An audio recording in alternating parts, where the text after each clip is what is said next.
feel out of place with no hat here. I know, like, well, my hair is all over the place right now, so it's.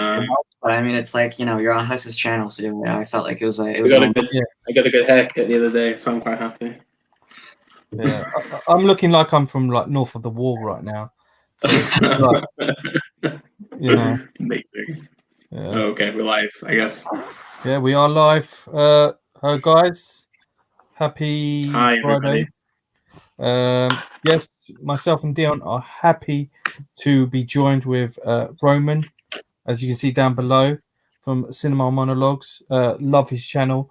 One of the best reviewers on YouTube. I mean, I think Dion and Roman, you guys are probably have two of the most sophisticated channels for reviewing, including Dimitri that we had. I mean, you guys. I would say Roman's more sophisticated than me, to be honest, but no. Roman's top tier. Yeah. You're very eloquent, my friend. Thank you. That's way too kind. I'm really happy to be here. This has been like my ritual for like all of the however many Fridays that you guys have been doing this. So I'm glad to be a part of it. This is week 5. Week 5. Yeah. 5. With a further 3 weeks, maybe, or more. Really? Let's see how it goes. Yeah. Normally we find on Monday, but we're limited to 100 kilometers because the government doesn't want us to travel that much. 100 kilometers isn't too shabby, though, is it? No, it means I can see my friends, I can see my girlfriend, which is nice. She's maybe in the chat right now. I gave her the link, so hello. Okay. Hello. Well, we've got Renee, Eric, and Elliot saying hello to everybody. So hello to you guys. Everybody's here so far. Well, it's popping up slowly, so that's fine. But 1960s. 1960s. I was gonna buy like some like hippie stuff, like wig and stuff, but I decided against it. I don't have all my my football jerseys because they're still in my parents' house, but I have a 1967 Manchester United shirt. And I was gonna I had a big beard and I was gonna put some like George Best sideburns on, but I don't have all that. That's committed. You're 2-1 against the Arsenal boy today, by the way. I know. 2 United fans against you. United fans. And they're not even from Manchester. They never probably even been to Manchester. No, I'm just saying that in general. Most Manchester United fans have probably never been to Manchester. I know. My sister lived in Manchester for a very long time, though. Oh. Actually, I haven't been there, but great city. Got a good fop. Yeah. Good place for cheap Blu-rays, anyway. I think, but yeah, I think Elliot's from like Manchester, Stockport way. I think, isn't he? I think he is. Or am I imagining it? Born and bred in Manchester, so be careful what you say. I've got nothing bad to say about Manchester, Elliot. Only good things. Depends what color he is. Well, yeah, that's another question. Who do you support? Oh, he used to work at FOB. Probably he saw me moaning about not having various titles that I wanted there before then. I'm really bad. When I go to FOP, I always make like lists of stuff I want to buy. And then if they don't have them, I lose my mind. But I never go blind into FOP. Otherwise, I spend too much. Do you? That's probably why I spend too much, I guess. God. Yeah. If whenever you come to London, Roman, we'll take you to FOP. It is like magical. If you want to buy some good like art house indie like foreign language movies, the best place to buy them, and they're so cheap. Oh, that's nice. I really don't buy physical media, but it's not because I don't like it, I don't value it. It's just that I've moved around so much in the last like 6-7 years that it's a pain in the when I was in imagine if I was in Montreal and I had to ship everything back, it would just be so annoying. So yeah, more about that. There's always good additions in French movies though. In France, I always buy movies when I go to like France, but they're expensive. Like Fnac is like shockingly expensive. Yeah, you know what? Well, I always buy secondhand. That was my thing. Before like streaming services really took off, I would go to all these like Gilbert Joseph and all these things, and I would just like, oh, I want to watch it today. and then they've got some nice like, which if you go to Potemkin or they've got some nice yeah, I've been there. Yeah, I do. I try to buy special editions when I can. But the last one I got was the house that Jack built. That was a really good edition. But what else have we got? Renee, I'm originally from Belgium now. I'm running wild in the US. Whereabouts in the US is the question. And Dimitri is back. Hello, Dimitri. Hello, Dimitri. St. Petersburg is calling again. He's a wild lad. He's been watching some random stuff on his letterbox. It's kind of great how many continents were, how many different countries were, and how many different time zones we're going across. I know. Yeah. And we still need to go to Japan. Yeah. For Daisuke. I recently discovered his channel, and he does not mess around. Like, he reviews movies every day. He did his big like John Carpenter. Yeah. Like a big John Carpenter countdown, and now he's doing all the James Bonds, which I'm definitely going to look at. James Bond fans. Crazy. He did like a Heat live stream the other day, didn't he? Yeah, like 3.5 hours of discussing Heat. Heat. Is that longer than the film? Yeah. I think the film Heat is 2 hours 50. I don't know if it was a watch along. I'm not sure. Maybe if it was a watch along and then comments after. But his analysis, like, he knows what he's talking about. Yeah. All I would do is like just my only analysis of Heat is just she's got a great ass. God. I'm glad I watched Love Exposure though. Like finally. Oh, yeah. Honestly, I can't wait to rewatch it again. I really need to get into Sonosion. I've got no reference point at all. I think Love Exposure is the one to really start with. I mean, that was the first movie of his that I watched and got into. I mean, I absolutely love Tokyo Tribe. Yeah. Do you know what? I only just recently ordered Tokyo Tribe. But I see there's a German Blu-ray of it. That's like the one I've been eyeing up. But it's got no English subs, I think. It does, yeah. I checked. Oh, it does. When I was working in Montreal, some of my work colleagues were really into Sonosion and Hong Sang-soo, so that's how I got into Hong Sang-soo. They would take me to see his films at film festivals, and it was cool. Like, we would go see a Hong Sang-soo film and then get some Korean barbecue and some soju and just experience. Nice. Hong Sang-soo makes everybody into alcoholics, I think. Yeah. I mean, Korean movies in general, there's a lot of drinking, but yeah, Hong Sang-soo, it's a lot of drinking and smoking in Korean cinema. Definitely. There's like two older Sang-soo titles going out in stateside soon as well, like on streaming, but I can't remember which ones now. They're like a lot older than like most, but yeah, what we got? We got 14 in the chat. You want to start or? Okay. Well, how easy did you guys find to make this list? It was not easy. I thought it was going to be easy when we said, yeah, let's do 60s. I thought, this is going to be so easy. And then I'm looking like, Jesus, this came out in the 60s. Like, how do I fit this in my list?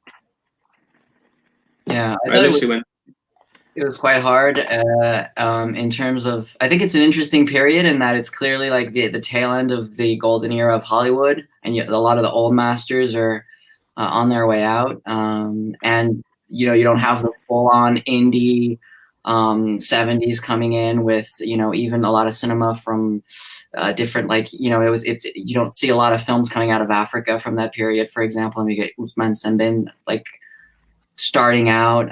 Even South American cinema is very much in its infancy, and so it's like really interesting transition period actually, where clearly I was looking at the films that I was, and I could have clearly made a list just of 10 Italian films, but I tried to go for a little more variety. Yeah, same here. I was looking same. at Japanese cinema. I mean, Japanese cinema was like amazing during this time. I'm just looking at this list and I'm like thinking, Chinese cinema in that time is like kind of a big like blind spot for me. Actually, I realized that aside from Kurosawa, I haven't seen a lot of those films. Yeah, well, that was like Nikatsu at his prime, like Nikatsu Studios. They would just, we'll probably, you'll probably see something from my list anyway. But who's going to So this start? is, I don't know. You start. It's your channel. Oh, it's always me. Should we go one and then to the next? Yeah. Let's do it like that. I like it. Okay, but This is yours in order or just random? Random. I can't order this because it means that if I put it in like a ranking, it obviously means that it's concrete. But this is far from concrete because this would always change. So the first one on my list is Kobayashi's Harakiri. Have you guys seen that? Kobayashi was I haven't seen his version of Harakiri, but I've seen his 13 Assassins, which is around that era as well. Yeah. Didn't he make 13 Assassins? I think so. Or maybe I'm mistaken. It's crazy. Yeah, both of those films were remade by Miike. Yeah. Yeah. But yeah, that film is just absolutely, it's perfect. It's a perfect movie. I mean, Kobayashi was making great movies during that era anyway. But Harakiri, have you seen it, Dion? No, but I watched Graham's review of it the other day, and I'm like, it's on my list for next week. Yeah, it's probably my 2 movies a day has Harakiri next week. Oh, nice!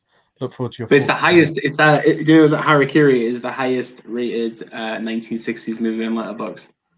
Really? I didn't even know that. Yeah, it's the highest. Yeah.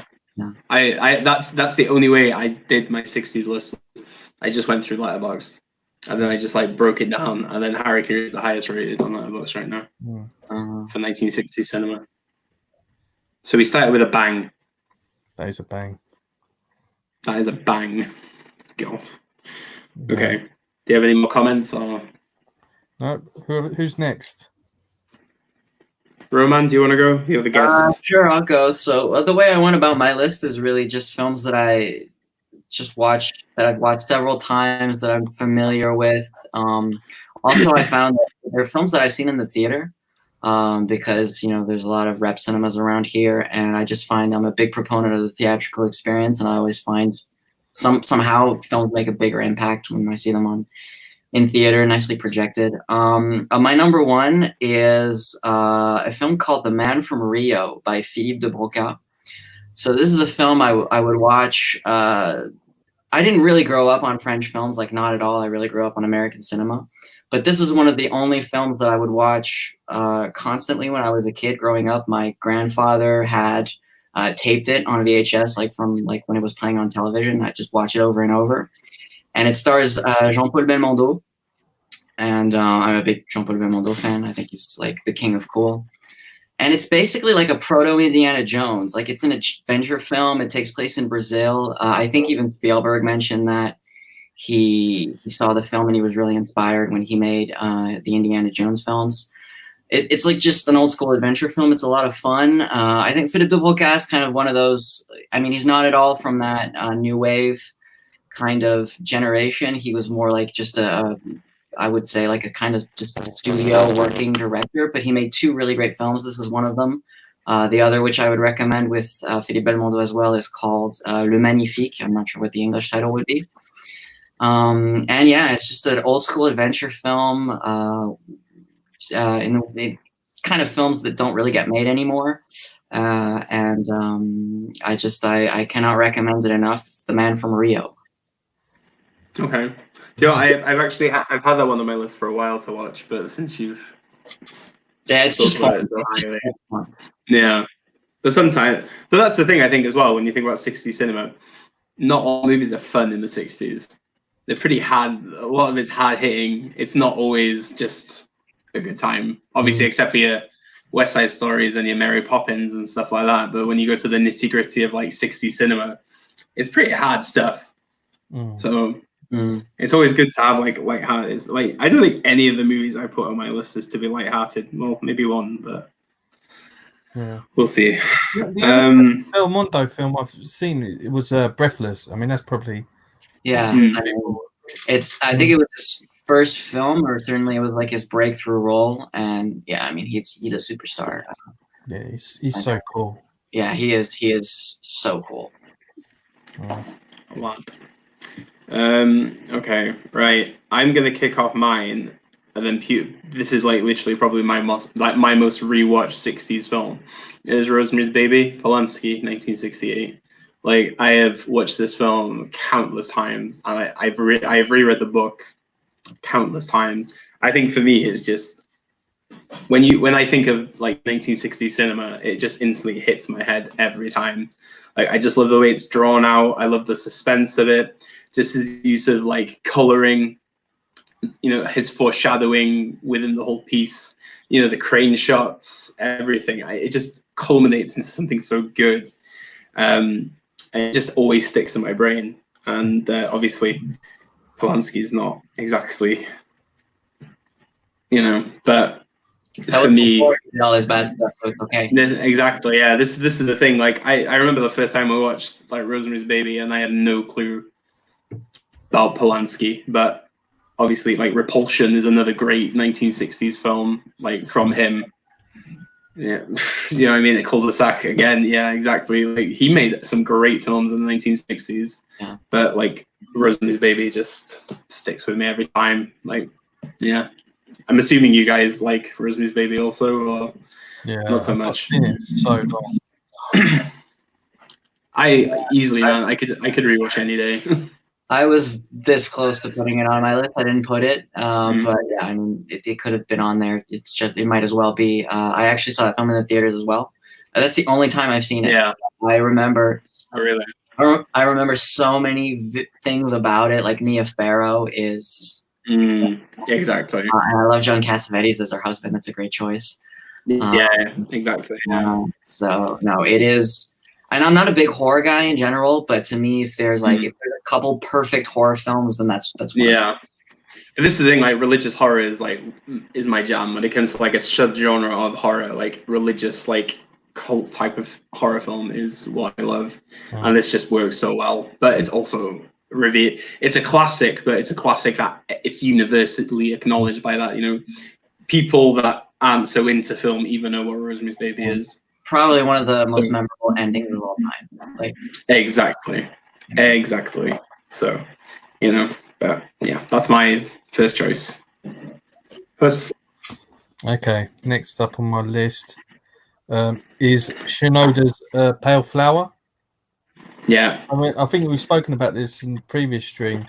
I think that is just, it's so slick. No, every time I watch it, it's just like, that's another movie which I knew nothing about it till I got the Blu-ray and the Criterion of it, and just watching it, I was just like, how have I not seen this film? It's just a wonderful movie, and those two characters in it, the male and female leads, it's just fantastic movie. I think it's like one of the best use of lighting, like in Japanese cinema, personally for me.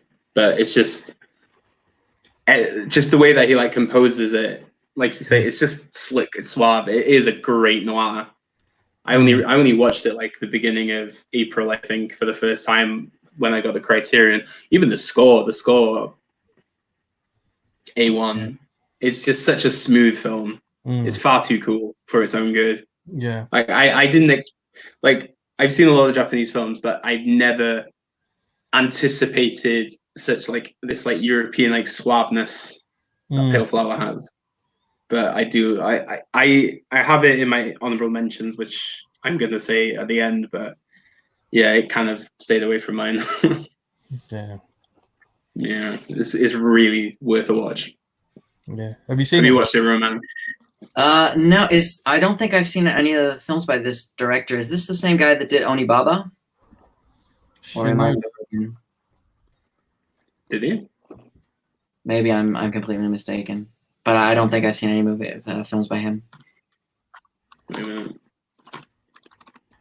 Well, I'm gonna have to consult unless anybody knows in the chat. Did Double Suicide? No, the original Silence. Okay. No, yeah. I've never seen any films by this, so yeah. Well, definitely, that's one that I need to check out. Assassination isn't bad from him either. I watched that recently as well. But that's true. Those are the only two I've seen. Yeah. It's on Criterion Channel, so like that's how I watched it. But definitely a good movie. So Roman, what have you got next? Next is La Dolce Vita by Federico Fellini. Again, if you want to talk about cool, Marcello Mastroianni, it's hard to be cooler than that guy. It's just a film that I love. It's just basically a film about somebody walking around Rome for 3 hours, and I don't know why I find it absolutely transcendental and mesmerizing. And plus, I saw it like a week before I actually went to Rome, and I ended up falling in love with the city. So that was like, there was this cool sort of, double reason to like the enjoyment of the film was even like going to all these places that I've seen in the movie, and Rome hasn't changed that much since 1960. So yeah, it's just an amazing film. I'm not the world's biggest Fellini fan in general, but to me, I think I kind of prefer films. Like, to me, this is the last film of his that I truly find great, because I think all of his other stuff after that is not as interesting to me. Like 8.5 is interesting because it's so meta, but in a way I just don't enjoy it. La Dolce Vita is just absolutely, it's just cool. Again, it's just a film that's cool. Yeah, exactly. Yeah, it's beautiful. I definitely agree. I watched it in the cinema. The BFI did like a re-release of it in the UK, so like they were playing it in cinemas. It was like my first proper like watch of it. I've seen like bits of it, but honestly, I think it's like you say, it pulls you in, doesn't it? It sucks you in, and it just immerses you into like Rome. But I get the same vibes with I don't know if you've watched Paolo Sorrentino's The Great Beauty. Yeah. See, I hate The Great Beauty so much. I know you do. But I get the same, like, I get the same it's completely an homage to Dolce Vita for sure, like for sure. But I find him to be so like, oh, you don't understand, kind of old, like very reactionary, and things were better before, and just kind of like, and kind of vulgar. I just hate his cinematography so much, actually. Anyway, moving on then. Oh no, Dolce Vita for you, Hus? Yeah, I love Dolce Vita. I mean, it could have made my list as well. It was up there with another Fellini movie.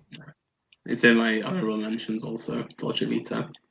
But that's the thing though, when you go back to 8.5, it's like 8.5 is like that forced film that you just have to watch once, I think.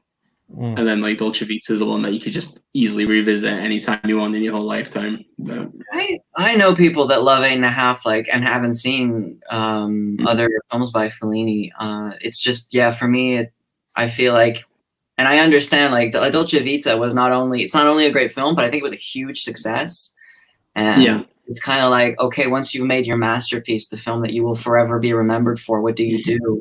And so 8.5 is an interesting exploration for that. It's just like, at a certain point, with those meta films, they're kind of up their own ass, and it's like interesting to me. But that's the thing with Dolce Vita. Like anywhere you go in Italy, you'll always find some kind of Dolce Vita, like memorabilia, like posters, magnets, anything. It's everywhere you go in Italy. I've been from the south to the north. It's all the same. Like Dolce Vita is like their like seminal movie, I think, for Italian. But yeah. Anything else we want to carry on, or shall we move along? Moving along? Okay. Move on. Right. My one was a bit of a last minute addition, purely because I was so wowed by it. That's Woman in the Dunes, Tashigara, 1964. Honestly, it was like the most seminal piece about humanity, but at the same time, it leaves you questioning everything about your life. And I've never seen sand look so good in a film, especially in black and white as well. It's erotic, it's thrilling, it's deeply depressing, but I thought it was literally, I think halfway through this movie, I was like, this is actually one of the best films I've ever watched in my lifetime. And I'm glad I watched it before this live stream because Yeah, I was just floored by it, absolutely floored. I'm still processing it right now, but it literally replaced something else off my list straight away because I was just like, no, I have to like put it in my list. But I'm sure you've got enough to say about it.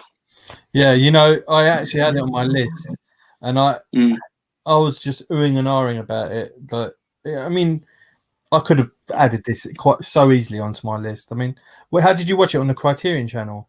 The Criterion channel, yeah. Yeah, I mean, I have the Criterion of it. Absolutely amazing movie. Yeah, like you say, the way they film sand. I think I even said that when I showed it on my channel. The way they film sand is just phenomenal. It's just so beautiful. Yeah. It's just it's amazing to use sand as a metaphor as well. Yeah. Yeah. But this is the thing. I think what's interesting is like, especially like over this lockdown, I've really discovered there is a lot more to like all the Japanese cinema than Kurosawa and like Ozu. No offense to them, but Japanese new wave is a big part of the 60s, I think, just as the French new wave was. But yeah, absolutely floored by Women in Dunes. I really have nothing else to say about it. It's just that good. But yeah. Have you watched that, Roman? Or? No, I've seen his Gaudi film, his Antonio Gaudi. Oh yeah, which is great. But that's all I've seen by that director. But yeah, I saw it pop up on Letterboxd. I was like, oh, that feels like a last minute addition. Yeah, it was. It really was a absolute last minute. But I'm so glad I watched it this morning. It was, yeah, very good. But yeah, okay. Okay. Next one on my list is a Korean movie, Kim Ki-Young's The Housemate. I don't know if any of you guys have seen that. No, I know of it, but I've not seen it. Yeah, it's like the first Korean movie to really really well known outside of Korea. Yeah, it's just I don't know how to explain it. It's such a like. I think it inspired a lot of movies. I mean, Bong Joon-ho put it to inspire Parasite. You see elements of like, that real femme fatale bunny boiler, like probably one of the earliest I've seen it in a film. Where someone is just so possessive, and just would do anything to be with someone, no matter what. It's just such a dark film, and so one of the most sinister female characters I've ever seen in a film. But yeah, it's definitely one to check out. The edition I've got has Park Chan-wook doing the commentary on it, because it's one of his favorite films. I can imagine. Yeah, it's one to really check out, guys. I think there's a Criterion of it as well, which I think is part of the World Cinema project. I think Scorsese put it as one of his favorite films as well. Yeah, it's on Criterion channel right now. No,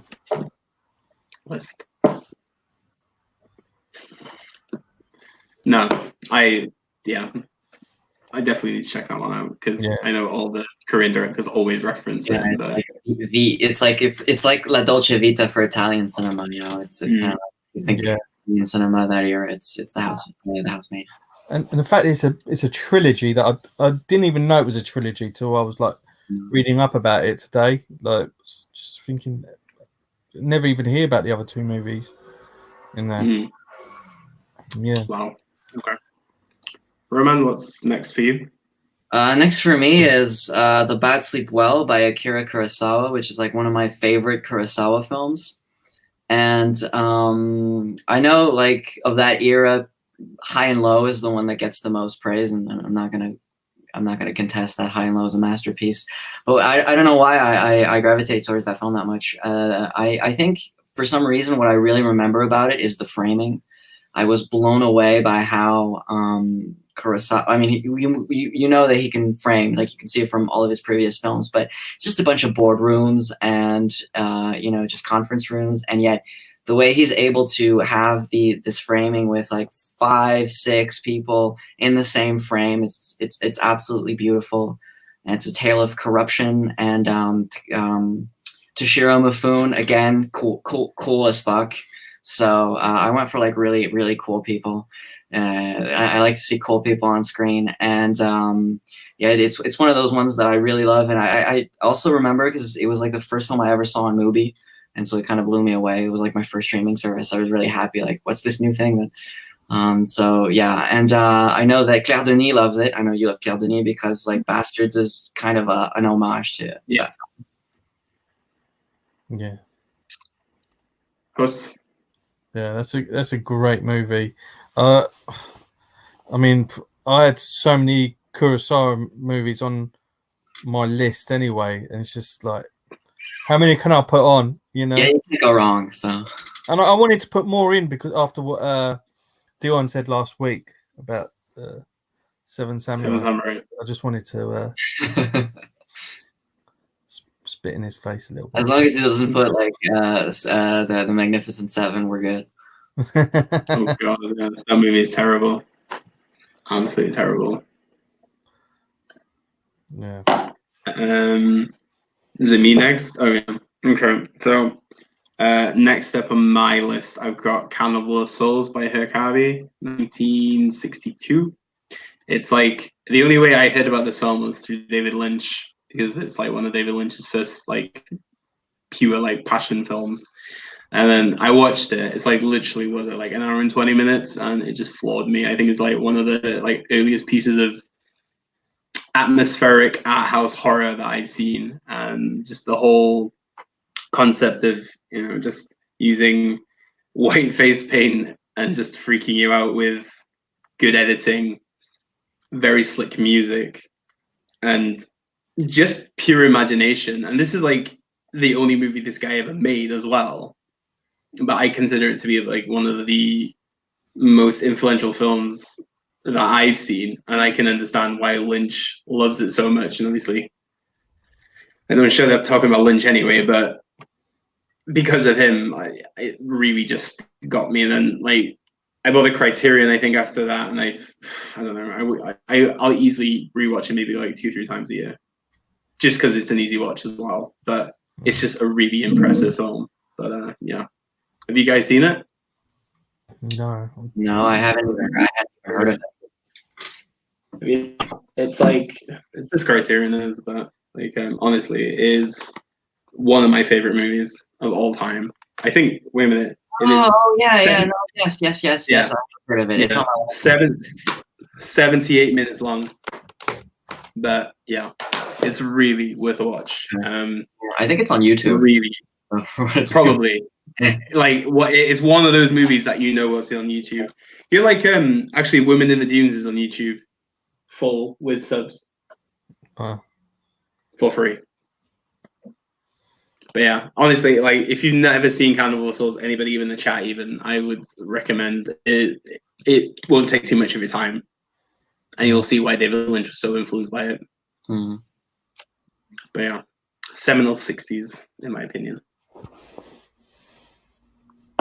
Hus? Okay. Next up, I'm gonna put high and low.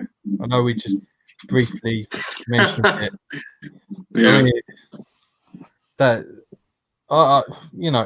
that's another movie that is so slick, and Toshiro Mifune in it is just, he's like such a powerful character in it, and you're the way you just follow this character, and it's like you're stuck in this predicament that he's in as well, and I think that's down to Kurosawa's, and I think maybe more Mifune, the way he just is acting is just. I think this film is more about Mifune than it is about Kurosawa, in my eyes, just because for Mifune's acting. I know Dion prefers it more to Seven Samurai, which is Throne of Blood is my favorite Kurosawa, just to put it out there. Throne of Blood, it's a good choice. Yeah, because I love Shakespeare adaptations anyway, and I think it's one of the best like Shakespeare adaptations out there. Yeah. Anyway, sorry, carry on. Yeah, but yeah, High and Low is awesome. Absolutely. And what a great cast as well in it. In there. I mean, it's a great choice. I think it's one of those great films that everybody should watch, like and that everybody can enjoy. Yeah. I think it's probably maybe other than Yojimbo, I think this is one of Kurosawa's most accessible movies for anyone, easily. But yeah. Good old Yojimbo as well. Well, yeah. Love Yojimbo. Okay. Yeah. I think that's the thing with High and Low. It's just like, what else can you say about it? It is like... It's like, yeah, of course, it's self-evident, you know? It's You just need to say High and Low and we could have just moved on anyway. Everybody would like, yeah, okay. That makes sense. But, yeah, it's not in my list, though. But honorable mentions.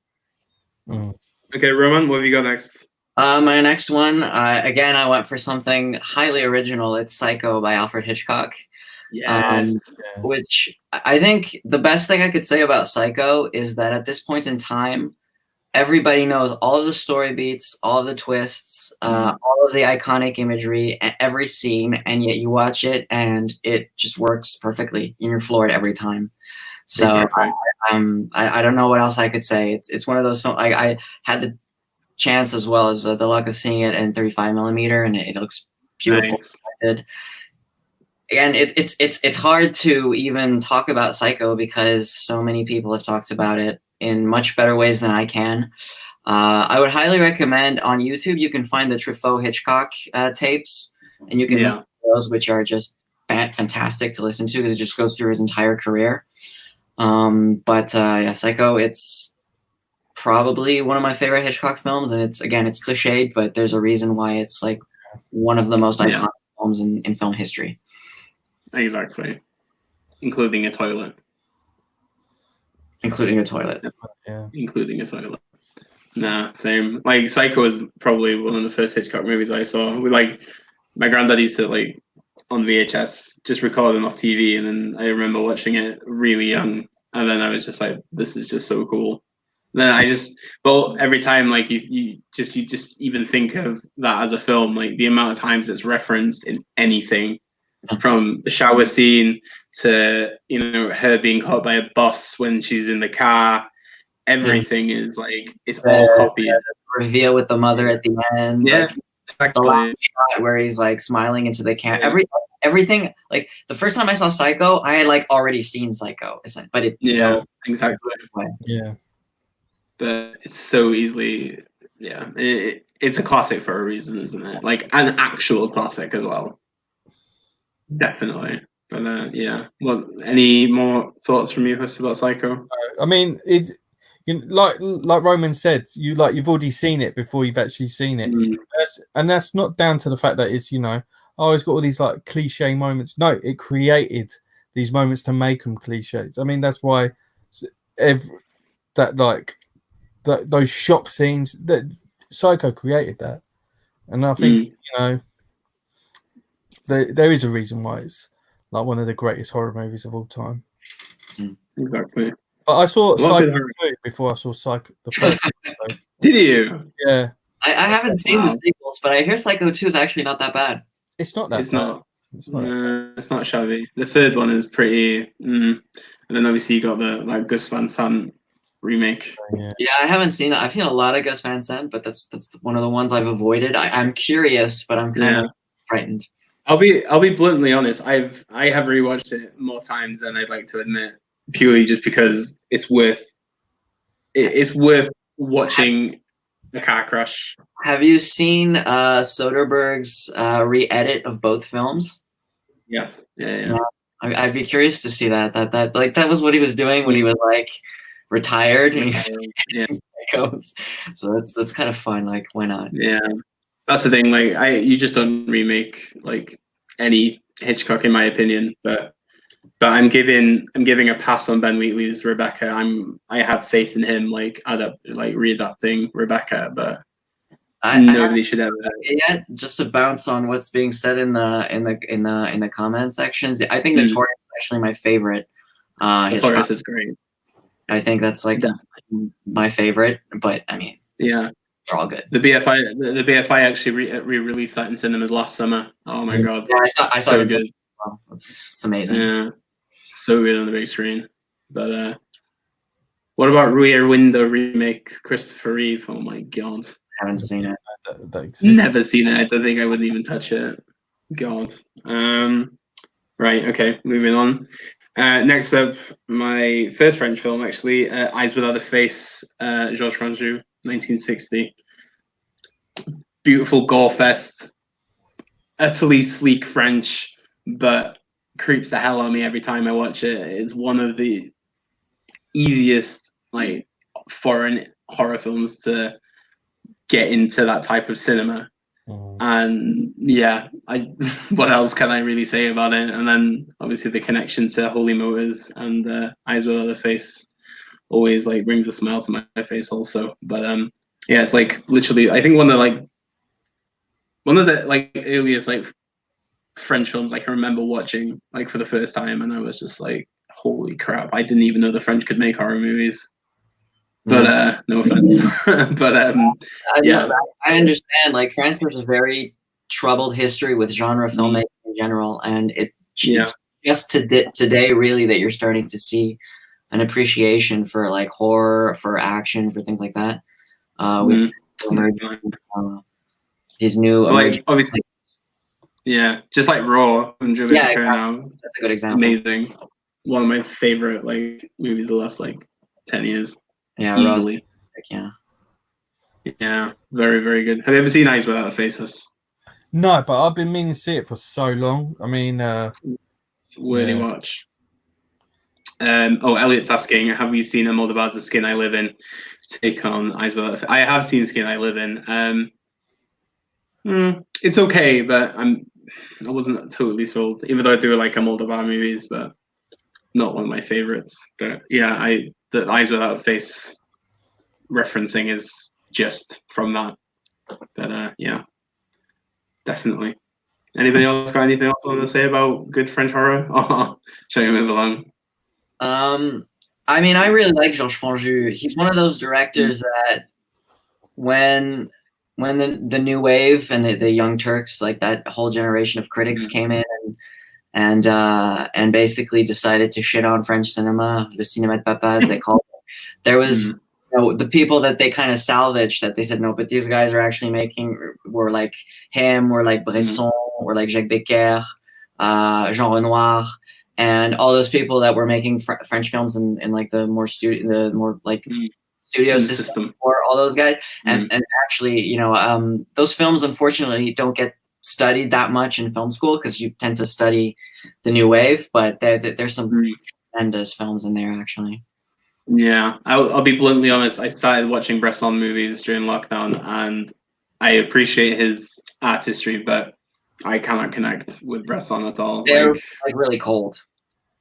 Yeah, I'm quite a cold person, but it's just I don't know. I really do. I think like Man Escape is really good. But I watched Pickpocket, and it just didn't really, didn't connect with me at all. But I think what's really interesting with Bresson is how much he influenced other filmmakers. Almost, exactly. Almost, and how much he brought to like, just. I mean, I know you love, and I love it as well. But what was the film with Ethan Hawke as a priest? First Reformed. Sorry. But yeah, First Reformed. First Reformed. There was a lot.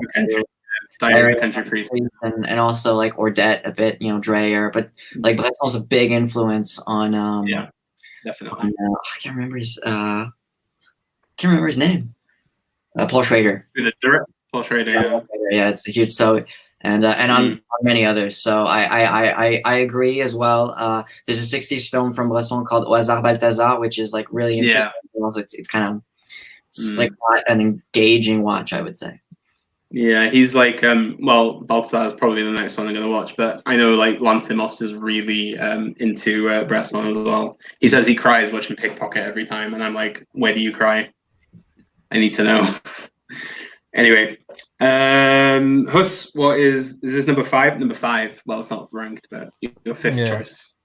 Okay, this is probably from this filmmaker. He made so many great films during this period, but for me, as on a personal level, I think this is my favorite of his, Doctor Strangelove, Kubrick's.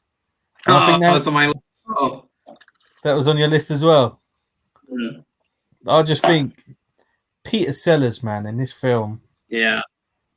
Peter Sellers, just man, that guy.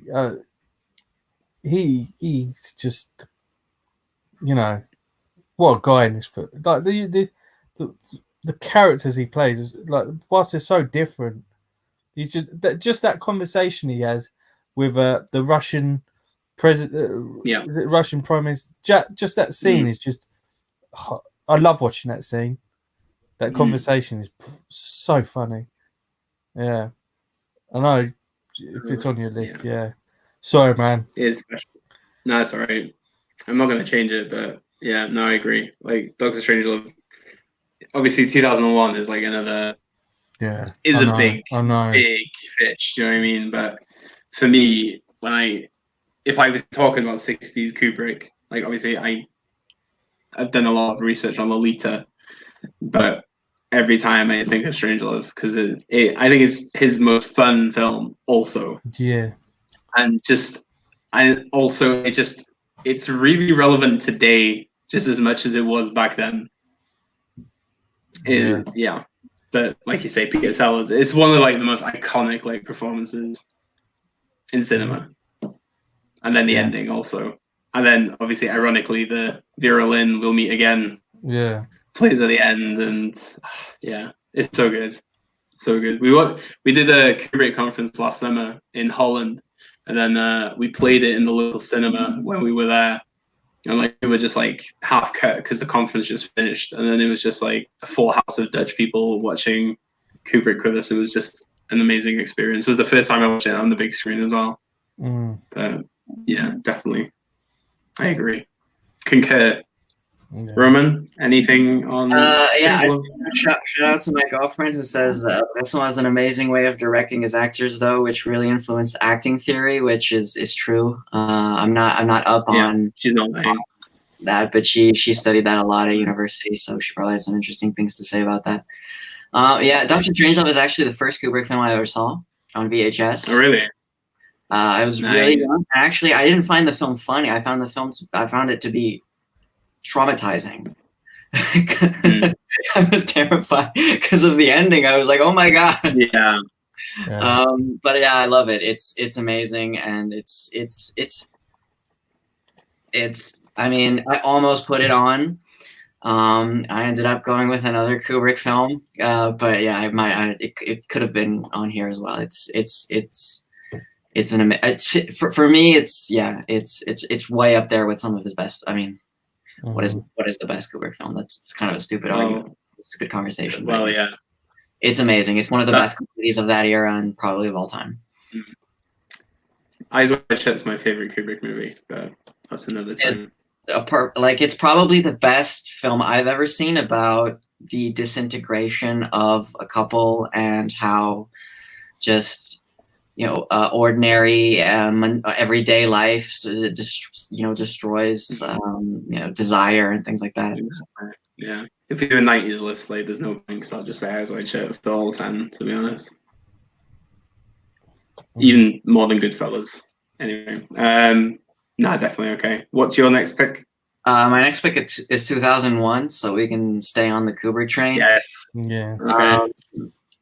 It's again. I think the first time I saw it was on VHS, which is really not the way you want to watch 2001, but it still blew me away.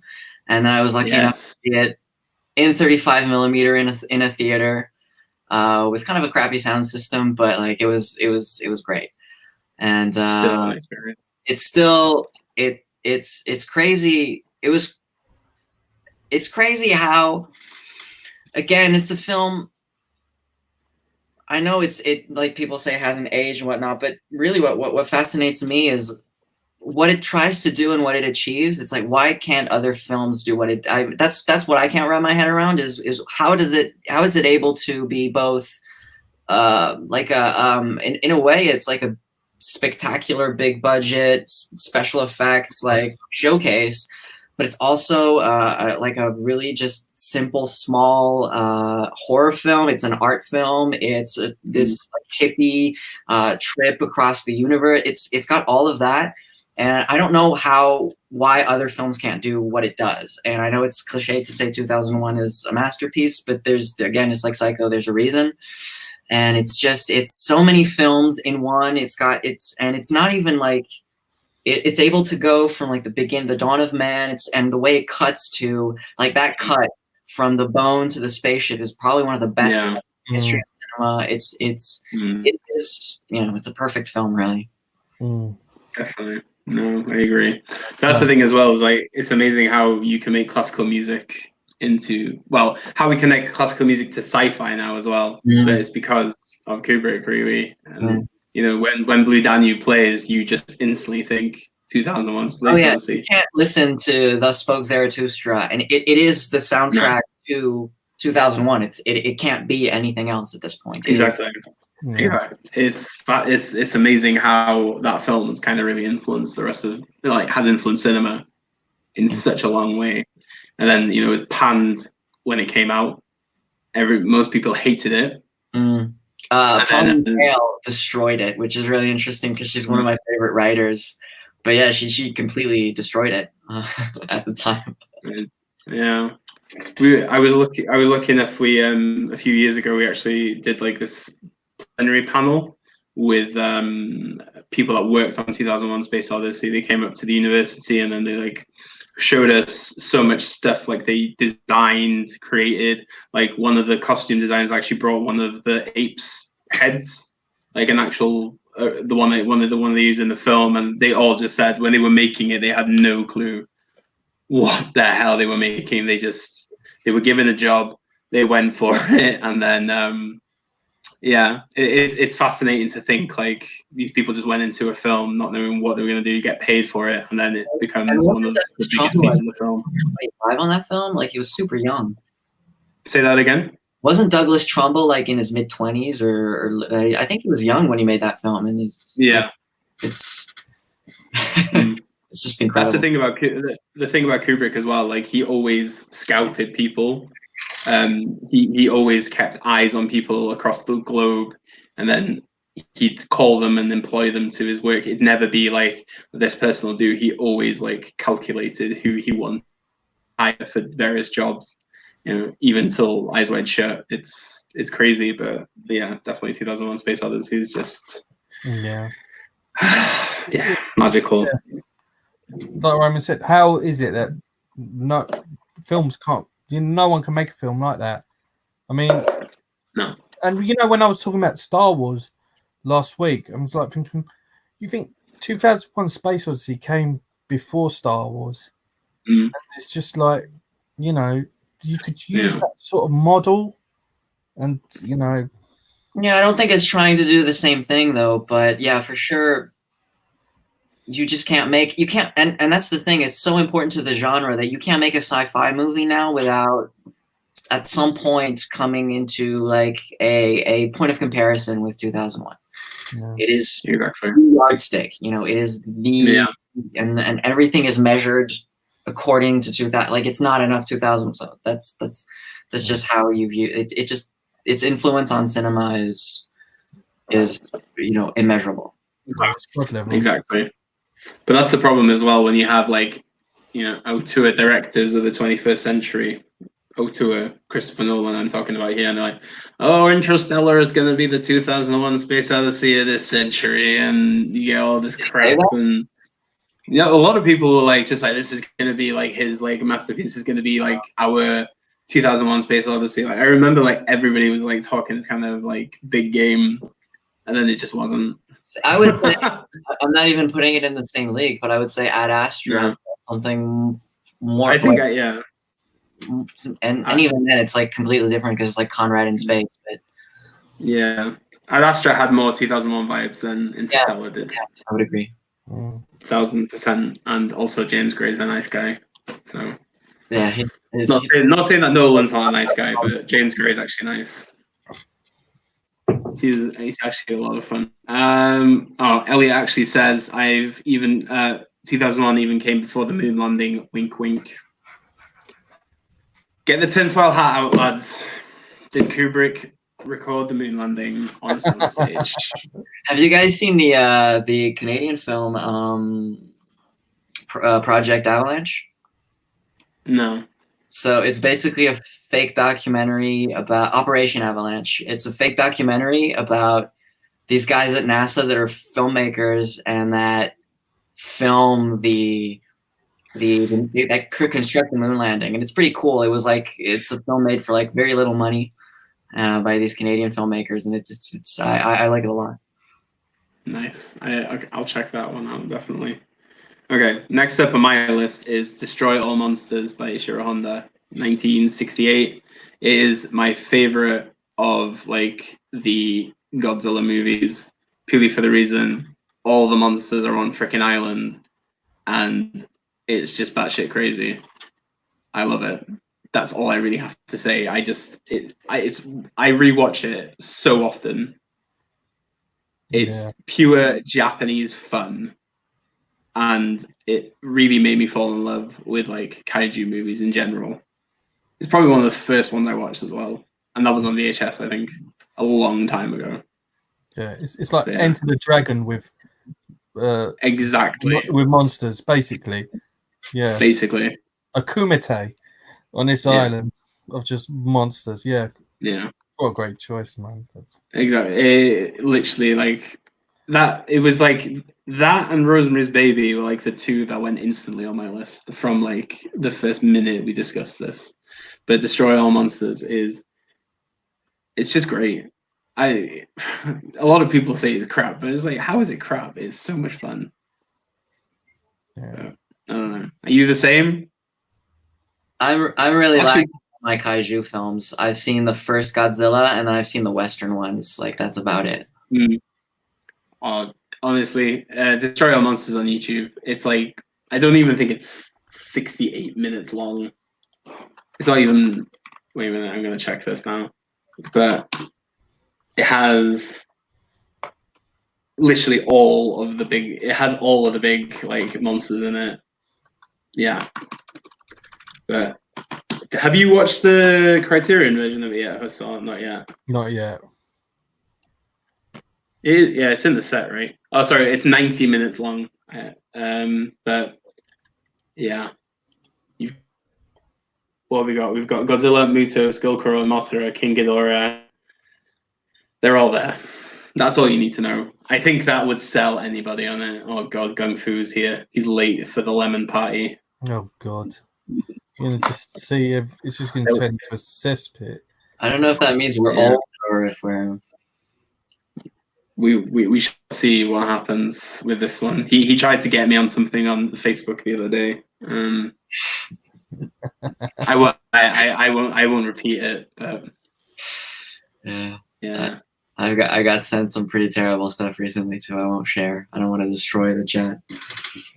Oh god, it's too early for that. I think that's too early for that. Too early for that. But yeah, they've got. What else have we got? Nazarene Prod. I went through the Criterion Godzilla set disturbingly fast. Oh god, I can imagine. I still haven't got it, but check out Cal Hobday. Check out how they made Operation Avalanche. I won't tell you how on here, but you need to check it out. They tried to trick people at NASA into making a period documentary and then use the footage. Oh my fucking god, that sounds amazing. Yeah, essentially they just show up to NASA in like their 60s suits and with their like old gear. And they say like, we're making a documentary on NASA. Oh, okay. And so that's why they have real people showing them like real archive and stuff. Oh god. It was a way to get access, but to still make like a fiction film. Yeah. Oh god. Cal says then check out their previous movie, The Dirties. It's pretty great as well. Matt Johnson's a really interesting filmmaker. He's from the Toronto area. And their films would play Fantasia whenever they would always show up, and they would be a lot of fun. They make really good films with like very little budget. Pretty good directors. My favorite Canadian director is Atta Magoyan. I've never seen any of his films actually. Honestly, check it out. On my watch list. Which one is that? The Captive, or something like that? Yeah, Exotica is a good one. But I watched his film in Venice last year called Guest of Honor. It's really worth a watch. But yeah, check it out. It's good Canadian humor as well. There's a lot of how about today? I would say my favorite is probably Cronenberg, but that's cliche as well. Well, obviously, yeah, but Cronenberg's like the messiah of Canada, isn't he? So he spends more time in Paris now. I've seen him often in Paris. Actually, Cronenberg. He edits his films here. Does he? Yeah, I see him often at certain cinemas. He'll project them there just for his test. Really? Yeah, there's a cinema in the Quartier Latin that he likes to go to a lot. I saw him at Venice the other year. He got like a Lifetime Achievement Award, but like the security guy just dragged him across the press room before I asked for a selfie. So I missed out. But I don't even know if he would have taken a selfie with me either. But I would have just shaked and be like, I really like your movies. But probably that would have actually happened. But yeah. I even like Cosmopolis. Yeah. Oh, God. Hey, Cosmopolis is alright. I love Cosmopolis. I think it's a great film. Yeah. Do you know what? We could easily rank Cronenberg movies on here as well. Who's next? It's you, right, Hus? Number 6. Number 6. Okay, I've put Sergio Leone's Once Upon a Time in the West. I think that, for me, that's his best movie. Great cast, an amazing revenge story. It's just beautifully filmed. It's, you know, I don't know any other director that could do portrait shots like Sergio Leone. Like when you see those, but yeah, he's just such a great director, and that film is amazing. I mean, I guess I know everyone's got their own favorite Sergio Leone movie, but yeah, that one's my favorite. Same. Is it your favorite? Yeah, definitely. It's the first one I watched, and it's just what can you say about The Good, Bad, and the Ugly? I mean, Once Upon a Time. It's just one of those. Well, sorry, Once Upon a Time in the West. Sorry, why am I talking about Good, Bad, and the Ugly? No, Good, but yeah, Once Upon a Time in the West is like it's just like one of those. What can you say? I know Charles Bronson, Henry Fonda. Charles Bronson. It's on my list as well. I actually hesitated for a long time with Fistful of Dollars. Yeah. I love Gian Maria Volante as well, and I mean it's a remake. It's basically you can't go wrong if you steal everything from Yojimbo as well. But I think Once Upon a Time in the West is like his. It's his masterpiece, and it's really watchable. Like it's long, yeah. And you say it's operatic. People will maybe like but it's just, and the music is probably one of the greatest soundtracks of all time. I mean, Ennio Morricone is probably my favorite composer ever. Yeah. Yeah, that opening scene, like just when the train arrives and people are just waiting around and the flies are coming. And yeah, I think I love the American westerns, like the Ford and the classic, like the Searchers. I love those films as well. But I mean, if we talk about spaghetti westerns, there's a reason they're up there with the American westerns, and it's Leone. I mean, I love Corbucci as well, but Leone just brought it on a level that's almost unparalleled. Yeah, I mean that intro sequence, like you said, but he had all those he had big actors in there that died right at the beginning, like Woody Strode. He's like he was a big actor at the time, and he dies right at the beginning. Like you think, you're building up this intro with big actors, and then they die straight away. Yeah, such a brilliant film. Yeah, the soundtrack is just, I think that harmonica tune, the whole tune is amazing. And to have Henry Fonda as a bad guy who was always traditionally like the hero, and he's the guy in 12 Angry Men and he's such a great villain. He's such a piece of shit in that film. I know. When he kills the kid. He kills the innocent little kid. Jeez. Yeah. And it comes back to a time when like the set design, like they just built villages. They just literally built villages, and so you got these crane shots coming in from the train station over and it's all there. It's all they just create a world that is just fully realized. It's you might as well have shot it in the 1800s. It's that good. Yeah, definitely. That was a weird thing. Like Once Upon a Time in Hollywood, kind of like, do you know when DiCaprio goes to Italy to make all these like spaghetti westerns? Like once like that moment hit, I was like, I really need to like rewatch spaghetti westerns again. It's been a long time since I rewatched like any of these like movies, but the Corbucci, like, right? Yeah. Yeah. It's been a while for me, but definitely agree. What have you got next then, Roman? Next, I've got The Hill by Sidney Lumet with Sean Connery. I don't know if you guys have seen that one. Never seen any featuring World War II, and it's like a prison camp, but it's a prison camp for if I remember correctly, it's a British prison camp for British officers that have, or for British soldiers that have disobeyed orders or whatnot. And it's you were talking about sand, and they basically have to build a mountain of sand every day, like that's their punishment. And it's a fantastic film. I love Sidney Lumet as a director. He's one of those guys who, you look at, he's traversed, different countries, different eras, different styles of filmmaking. I mean, he started in like the classic old school Hollywood system. He was in the British. I think it's a British film. He made films in Britain because I think he's from the UK originally. He then like made very new Hollywood kind of films in the 70s with those new actors. And even up until his death in like the 2000s, he was making fantastic films. He's an incredibly humble person. His book, I highly recommend, where he talks about directing, and he's basically like, 90% of my job is just making sure I'm surrounded by talented people and not getting in their way. I think it's just fascinating. And The Hill is just a tremendous story about the absurdity of like the British military system, the absurdity of punishment, and it's fantastic. I can't recommend it enough. Nice. Yeah, I've not seen it. Well, we've got Gung Fu asks, is that a black and white movie? Yeah, it is. It's in North Africa. Okay. Well, I think Graham actually ranked Sidney Lumet quite high in his director's list, didn't he, a couple of weeks ago? I saw Graham pop on my feed in another channel defending not another teen movie, so I thought, bold. I like that. Hey, that movie's a classic. I mean, if you can get a banana up Captain America's ass, that's pretty good. Yeah, I don't know. I find, I don't know, it's like one of those stupid movies I used to watch with my sister all the time. Like yesterday, I rewatched Cruel Intentions, and it's like one of my favorite movies of the 90s. Like the soundtrack is like sublime. It has some of my favorite like actors when I was growing up. Like I was madly in love with Sarah Michelle Gellar because of Buffy the Vampire Slayer.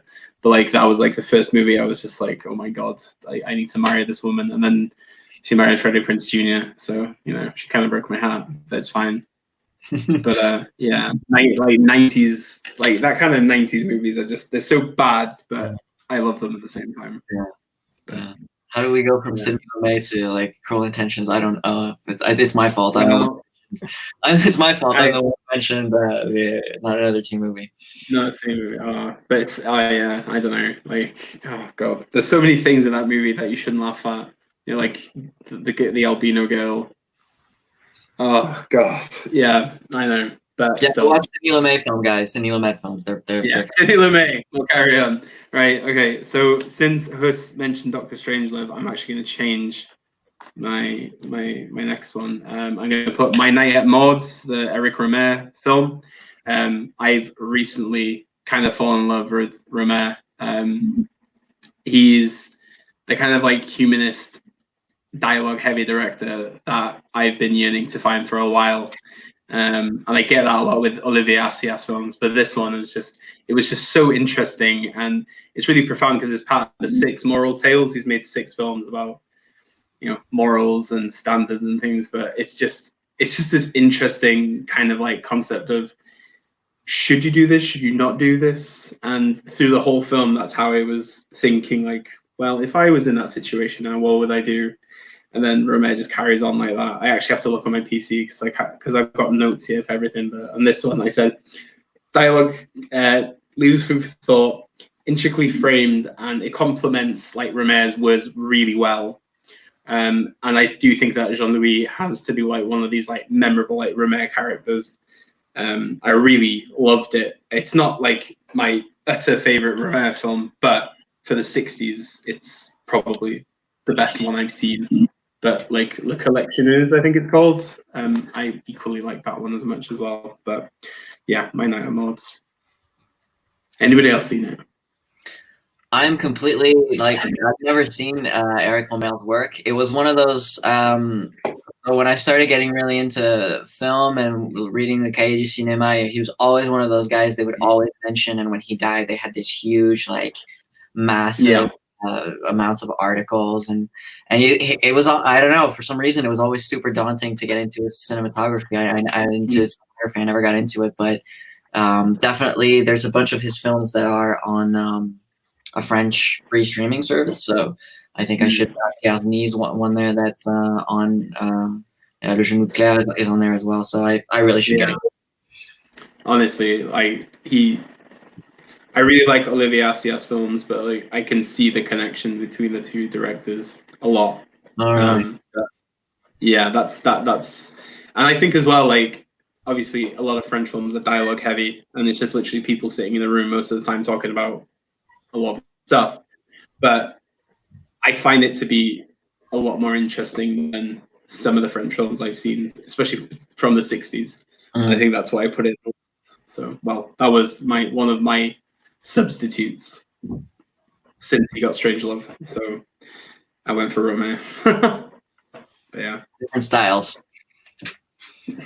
Well, yeah, exactly. Very different styles, very different films, but still really good. Yeah. Were we on 7? Yeah. What you got? I've got Seijun Suzuki's Branded to Kill. Which I think Yes.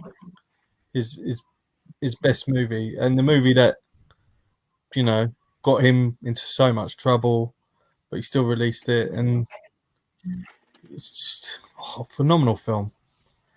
Joe Shishido, it's just, man, I don't know what I could say about this film. I mean, it is wacky, it's dark, it's so bizarre. I mean, it's a bizarre film. I mean, some people, I can understand why some people don't like it.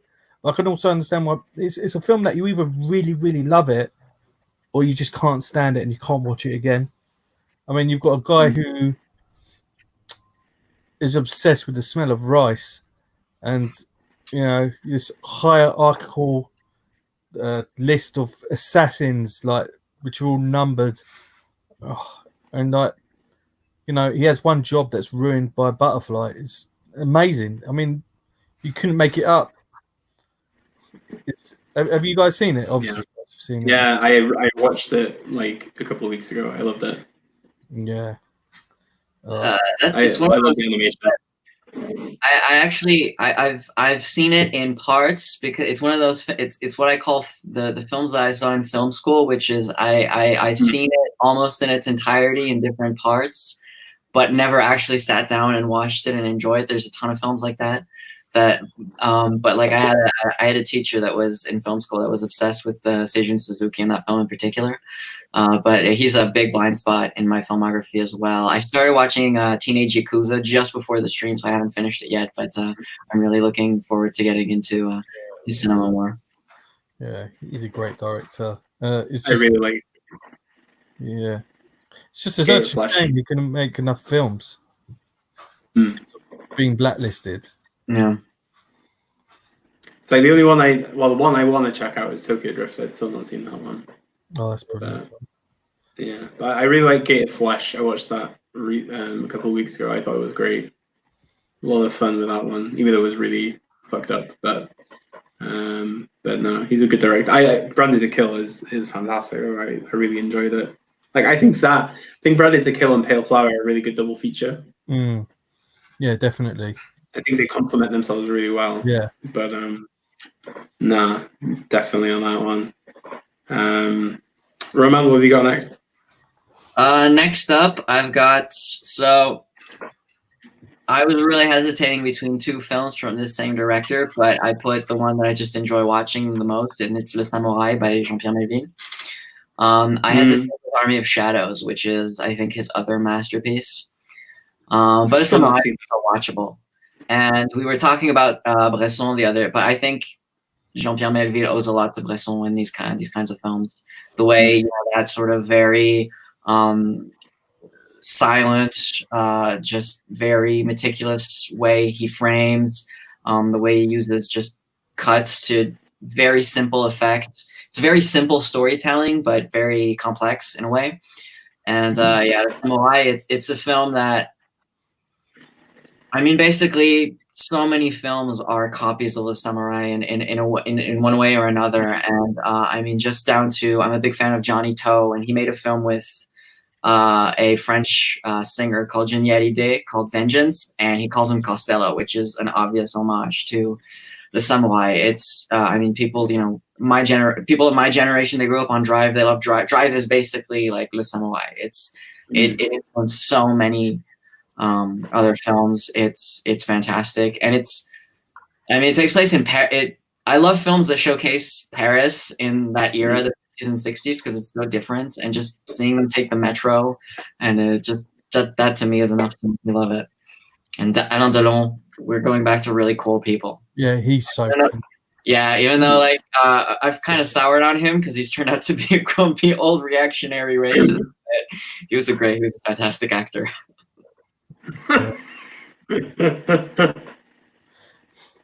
Le Samurai is, again, you know, the 1960s had, honestly, I think they have some of the most influential pieces of film, but Le Samurai is just one of them again.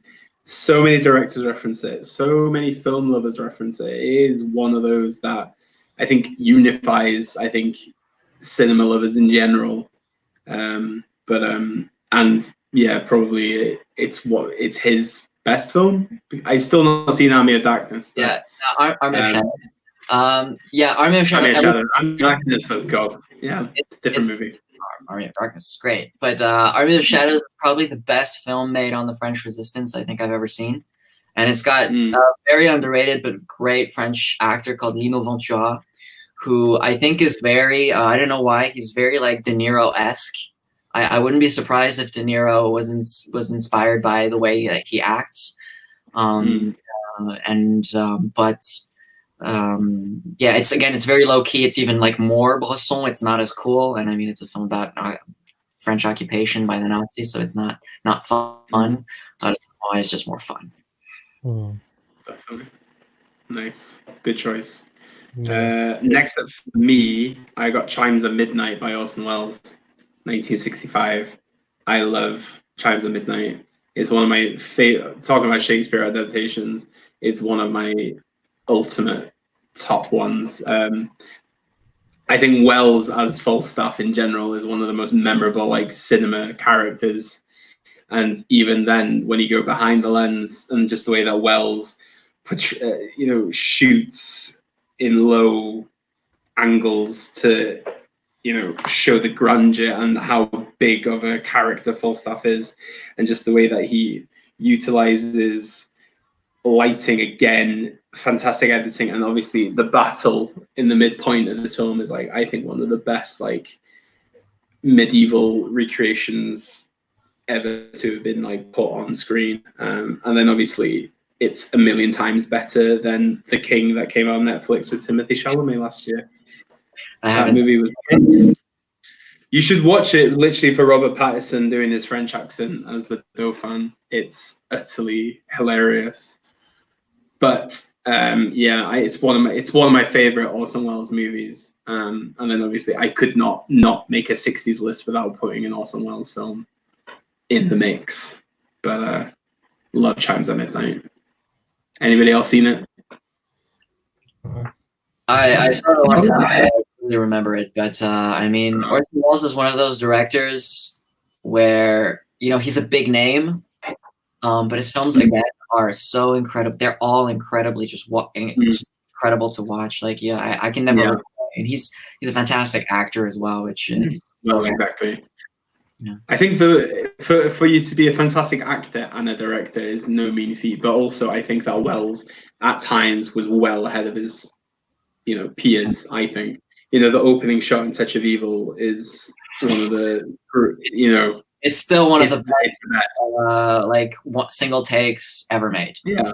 Not only because it's technically impressive, but because it actually utilizes suspense in a way that a lot of really fancy single takes don't do. And it also sets up everything you need to know about the characters and the setting. It actually serves the story. It's not just a technical, which it is. Yeah. Well, when we teach film class to students, when we discuss mise en scène, that is like instant every time. Mise en scène. Yeah. Perfect. But yeah, I'll shut up now. Huss. Okay, next up for me. I know we've mentioned it in this stream, but Yojimbo. Yes. It's how iconic is this film? It spurned so many remakes. It's that good. It's Shiro Mifune in probably one of his finest performances. He's cool, and he's so cool in this. He's so he's amazing in this movie, and it's I don't know what to say about this movie. It is like, for me, it's a masterpiece. It is a masterpiece. But the cast in it, you've got Nakadai as the bad guy, and he's one of the great samurai actors as well in it, and he makes a really, really cool bad guy in it as well. Yeah, same as Henry Fonda, like a guy who plays good guys, playing a great bad guy. Yeah, definitely. How many good movies did Kurosawa make? That's the problem, isn't it? It's crazy. But you know what I was thinking the other day, and I always forget, is that George Lucas actually wanted Toshiro Mifune to play Obi-Wan Kenobi, didn't he, in Star Wars? I didn't know that. That's an amazing. Did you not? He originally wanted Toshiro Mifune, but obviously couldn't speak English.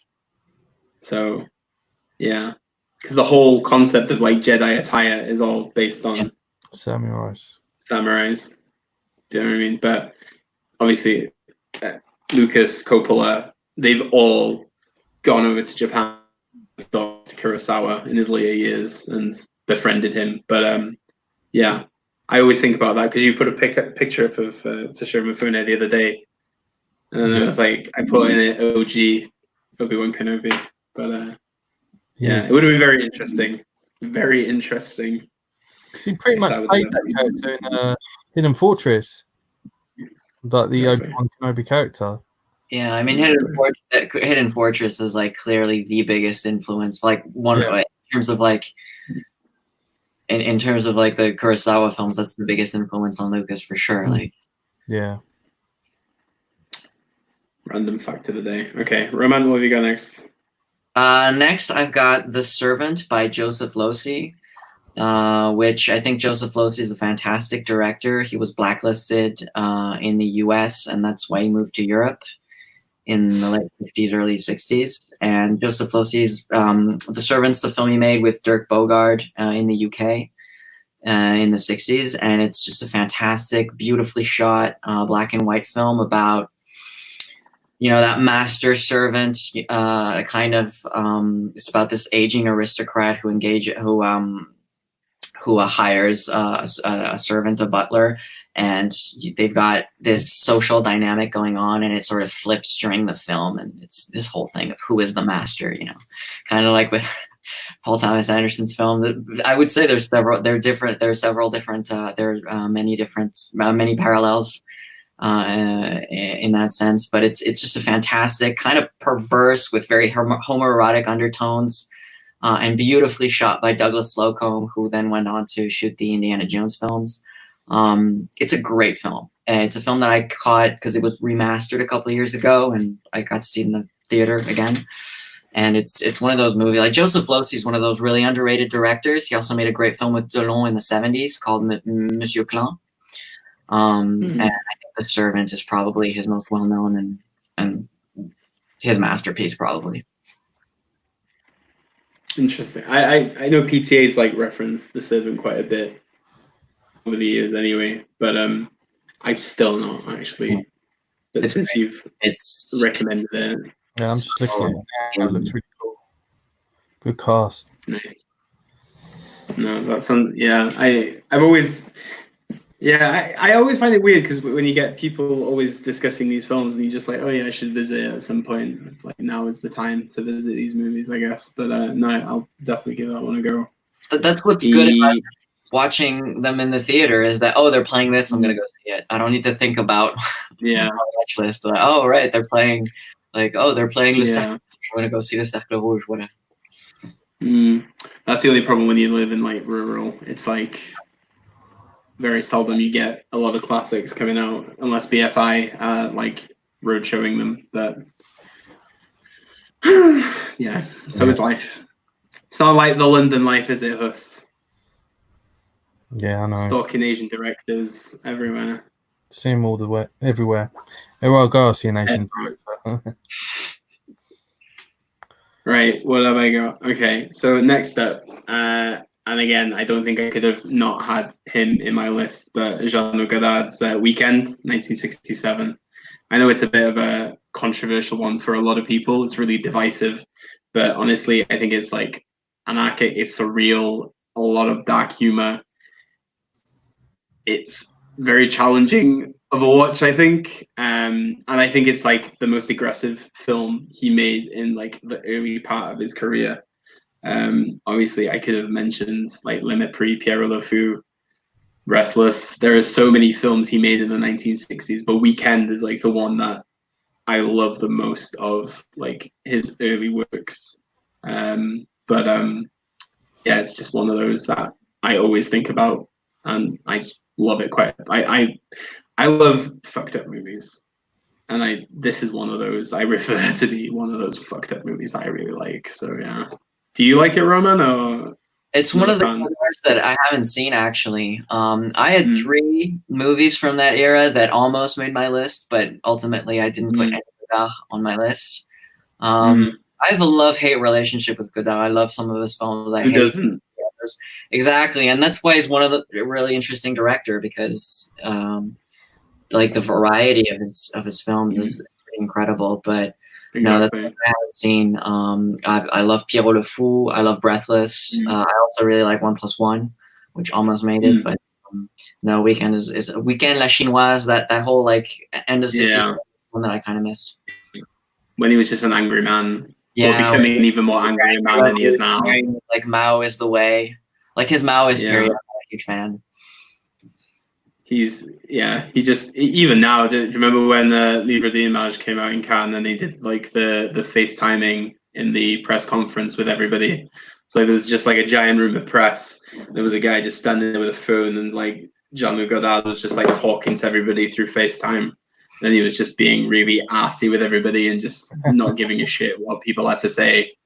But yeah, I love him. He's a hell of a character. Disappointed if he was this really kind person. Like it's kind of he's an asshole. Yeah, he's just. I don't know if it's a facade or anything like that. I just genuinely think that he is what he is. It's just he's what's on the tin. Yeah. But no, Weekend is like, yeah, it's great, absolutely great. Have you ever seen it, Huss? Or... No, I haven't. I just read the synopsis of it. Yeah, it sounds absolutely bonkers. It is. It really is. It's one of the. It's a really difficult criterion to get. Like I don't know if it's out of print, but they always go for like £60-70. But like Pierrot Le Fou is like £150 now because it's out of print. Wow. Yeah. It's really difficult to get a criterion of that one, but I'm hoping one day there'll be like a nice big Godard set because I'll dig through that anytime. But Breathless is the only one that I never revisit. very often. Really, that's funny because that's the one I've seen the most, and I'm always shocked at how rewatchable it is. It's really, really watchable. Yeah. Yeah. I agree on that. Definitely. Right. So, Hus, is this number 8? Number 8. Number 8. It's Konichikawa's An Actor's Revenge. Oh, nice. Yes. That is just, the cinematography in that is just, it's beautiful. That's a beautiful film. And what, I mean, I own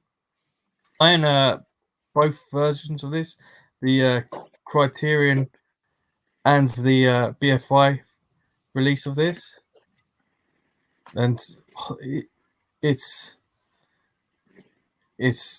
amazing. I mean, Hasegawa, he's just brilliant in this, and you know, it is like to film it in a way of like a kabuki play as well, which you don't really see. The first Ballad of Narayami was filmed this way, and I think it's just such a cool way of filming a movie, and it gives a totally different types of narrative, and it's a really cool movie. Yeah, it's like a musical, but it's not a musical, if you know what I mean. Yeah, I love when when you make a film like set in like stage type film. Like I love the way that it just goes in, because you feel like you're watching a play, but it's actually film. But Actors Revenge is a really good one. I saw that, I think, at the BFI Whitehall. When did that come out? Like 2016 in the UK? 2016, 2017? Anyway, I went to see it then. Yeah, 17. Yeah, it was. Yeah, because it's a good edition, the BFI one as well. Like the booklet's really good. I've got it somewhere here. Yeah. But no, it's really worth checking out. If anybody's not seen it in the chat, I would go for it. Yeah. Definitely.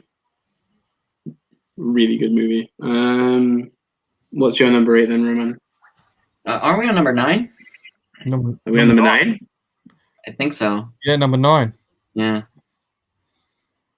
Oh shit! Sorry, my bad. Number 9.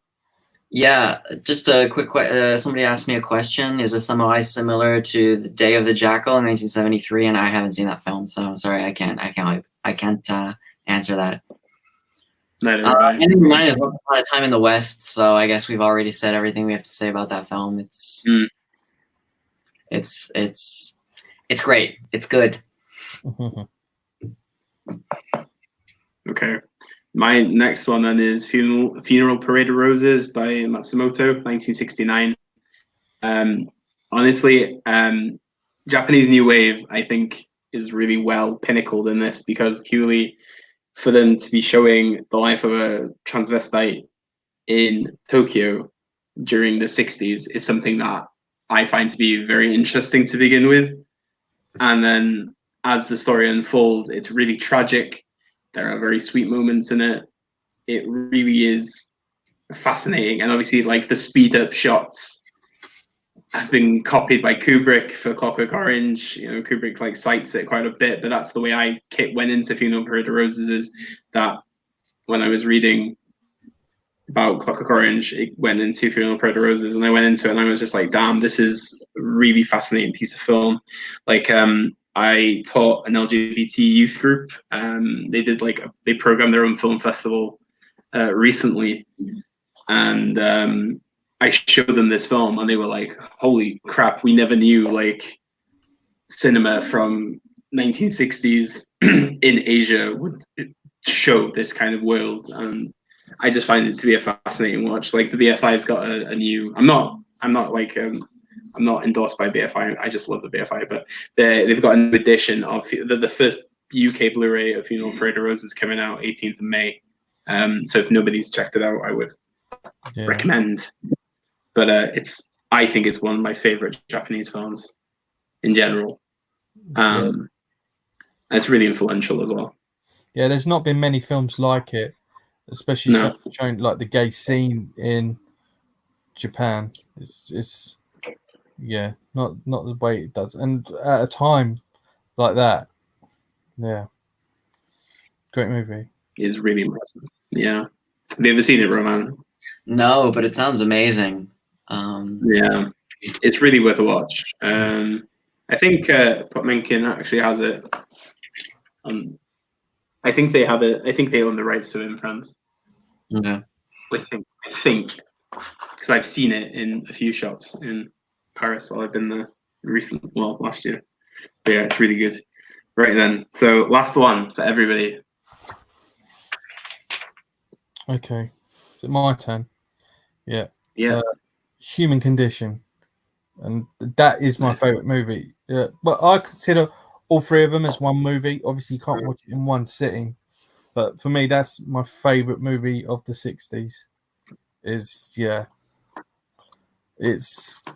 depressing, but beautifully depressing, if there's such a thing. Yeah, and it's it's the second movie on my list from Kobayashi. He was just a great director, and Nakadai in it as well, giving a great performance. Yeah, you guys have obviously seen it. No, it's on my list for next week though. It's It's next week's schedule. It's on my list of shame because it's like three really long movies. But yeah, it's one of those that I desperately want to watch. Yeah, I had a funny feeling you were going to put it in the list, but I put it in my schedule for next week. Yeah, like kind of Love Exposure kind of took over my week, and then Women in the Dunes, also another long movie. So I don't know if I could have put it in. Oh, Roman, your girlfriend is saying, give us another number 9. So you have to give two. Another number 9 quickly, one that almost made the that list. What one? I'm gonna go with you know what? I'm going to go with a really long 4-hour, 3-part documentary called La Hora de las Hornas by Fernando Solanas and Octavio Gattino. And it's a fantastic, really angry documentary about neo-colonialism and celebrating the life of Che Guevara and revolution. And it's something that everybody should check out if you're interested in, like really revolutionary cinema, which, of course, the 60s, I mean, we haven't talked a lot about the political uprisings and the political changes that happened during that time. But certainly Fernando Solanas is one of those really, really political directors, and his like magnum opus would be that super long documentary that I don't know what it's called in English, but it's La Hora de las Hornas. 4 hours. Damn. But it sounds very interesting though. I mean, it amps you up for revolution. Like, if you want to go out in the streets and start some capitalists, it's pretty good. Oh, God. And we've got enough people like that around here at the moment anyway.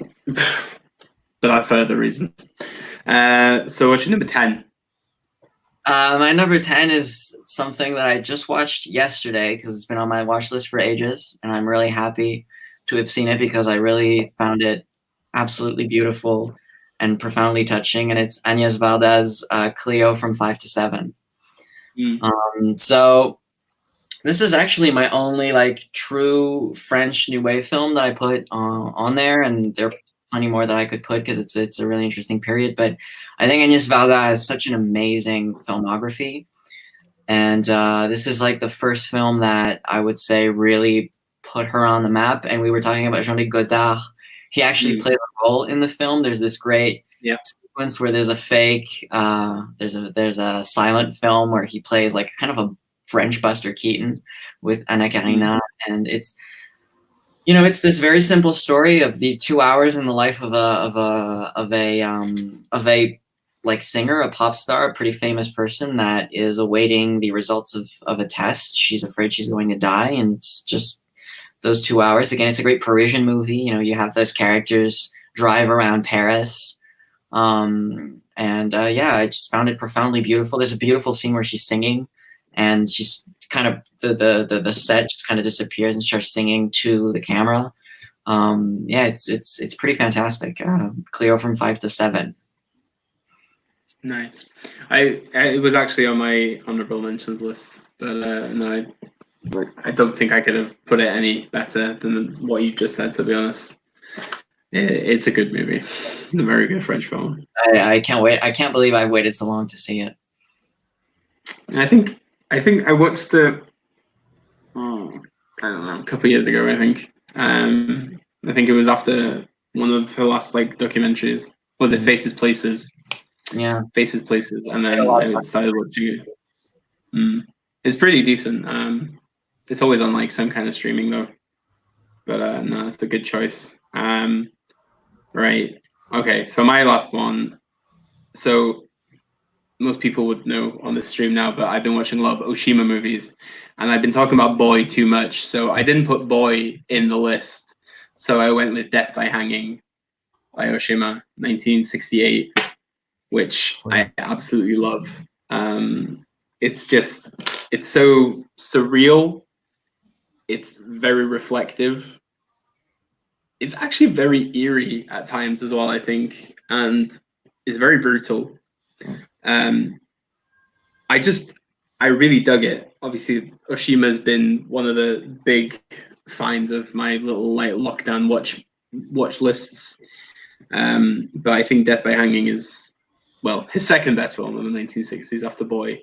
But nonetheless, Death by Hanging is my last one. So yeah.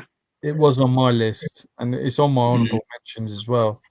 Yeah, brilliant, absolutely exactly. Brilliant film. Like his whole 60s is crazy. Like the amount of films he made in a decade is wild. But I'm actually trying to buy. There's like this 5 DVD collection from Criterion of his like early works in the 1960s that I'm trying to grab hold of. It's quite difficult to find, but I'm working on that one. But no, Oshima's the man. I'm in love with Oshima right now. Yeah. Really cannot recommend him as a director more, but wow, yeah. Have you seen Death by Hanging, Roman? By Oshima. I've only seen Merry Christmas, Mr. Lawrence, and I think he made a very short documentary in the 60s, which I think I've seen. But no, I'm familiar with most of his work. But you've talked about it so much that I've really been really trying to. I'm not going to shut up talking about him either. That's the problem. Yeah, but, yeah.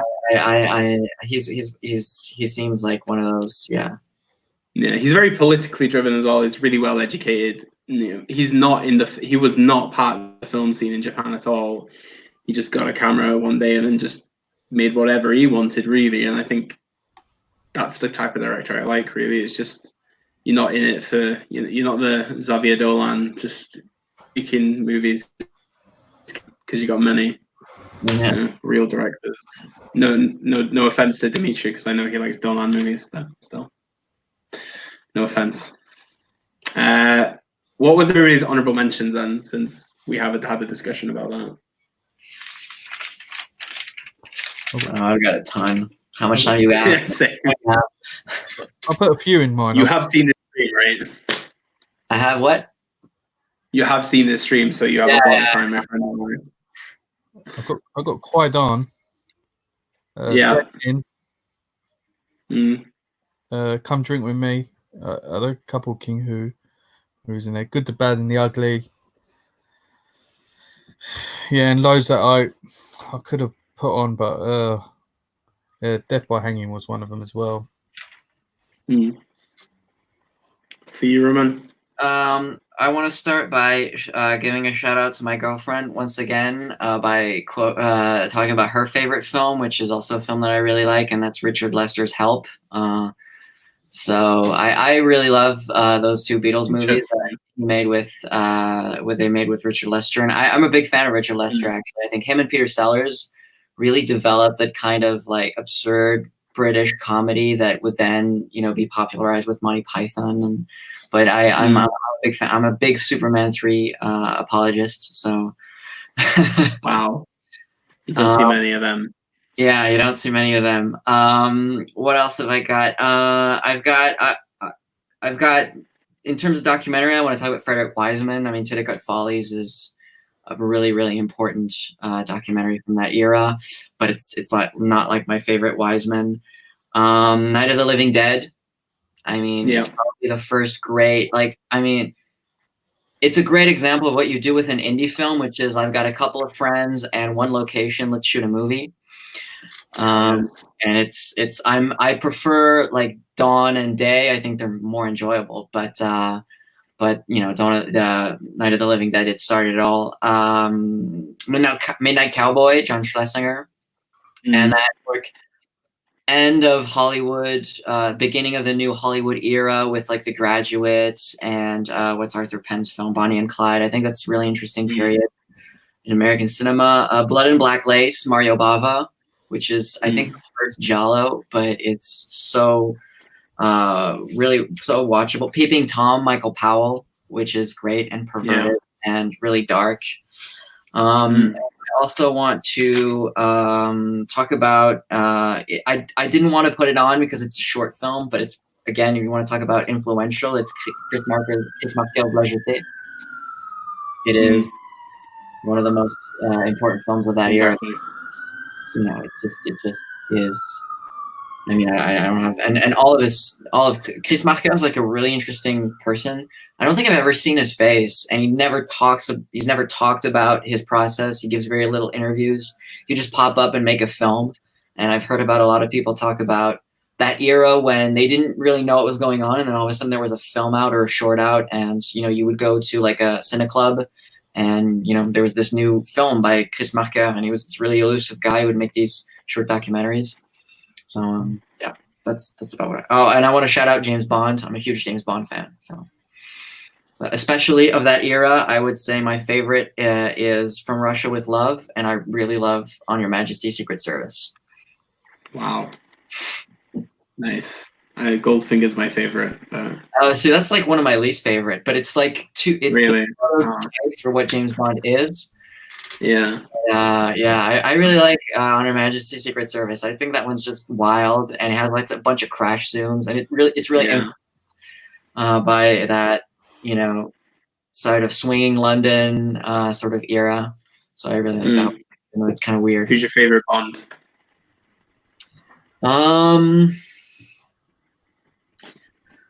I like them all for different reasons, honestly. I think I would say, like, obviously, you know what? I think Daniel Craig is a great James Bond. So I'm going to say Daniel Craig. Daniel Craig. Wow. Okay. I'm a Pierce Brosnan fan. I'm a Timothy Dalton fan. Timothy Dalton, because he's from North Wales, isn't it, Huss? But, you know, he was such a great Bond, but I don't think his Bond movies were that great.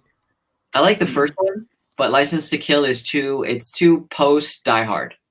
It feels too American, and I like it when James Bond feels British. If it's too American, it doesn't appeal to me.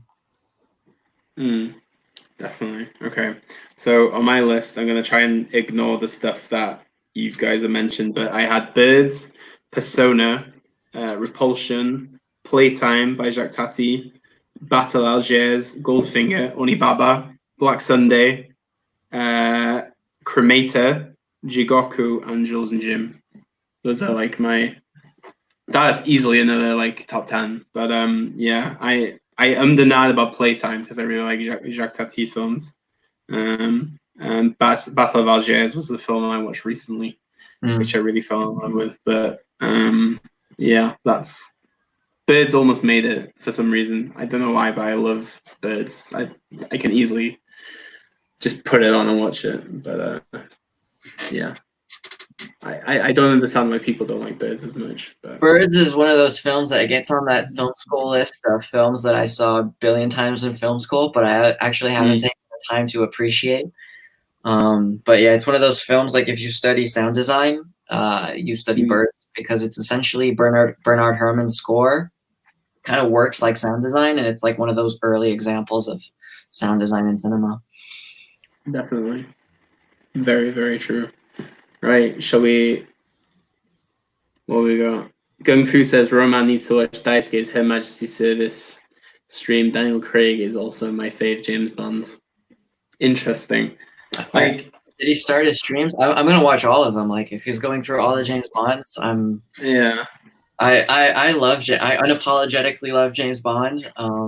Even the bad one. I mean, they're never amazing, but like they're all they're like they're some. I didn't grow up on Star Wars, so I don't have that much affinity for it. But I grew up for some reason when I was living in Ireland in the late '90s. We would get British TV, and it felt like every Sunday was either a James Bond, particularly the Roger Moore ones. Yeah, that's weird, isn't it? I don't know why they were always on. Yeah. Maybe they were the cheapest to put on TV. That was like the film. That's like one of the first films I remember. Like I killed the VHS. I personally do not like Roger Moore's James Bond movies. But... I don't like his movies, but I like Roger Moore. Oh yeah, Roger Moore's cool. Yeah, I know what you mean. But, yeah. But when you talk about Timothy Dalton, I just think of Hot Fuzz. He's so funny in that movie, isn't he? Yeah, I know, he's amazing. Just everything. Do you know when he just drives away after the Romeo and Juliet killings? Yeah, fire. Then you get, oh my god. Yeah, just love him. And then obviously having, is it the Hound from Game of Thrones as his little like lackey is like, yarp. Oh, fucking hell. You know, it's actually Hot Fuzz's anniversary today. It's like, was it 2008? So it's 12 years old now. Wow. It's crazy.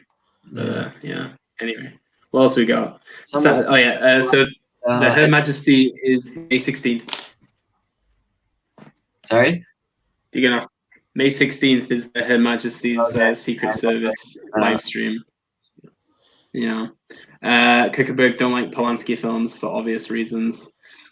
It's fair enough. I think I understand. I love his films so much. Like the 60s films are but all of them, even his recent stuff is good. So. Yeah, Venus and Fur is good. I certainly. I mean, it's a hard one for me because I certainly don't really understand why people don't want to see his films, and if like he was not allowed to make films for whatever reason, I could understand as well. Like if he had been in prison or whatever, but he makes films, and I think he's an amazing director. Mm-hmm. I think unfortunately a lot of the directors that we love were terrible people.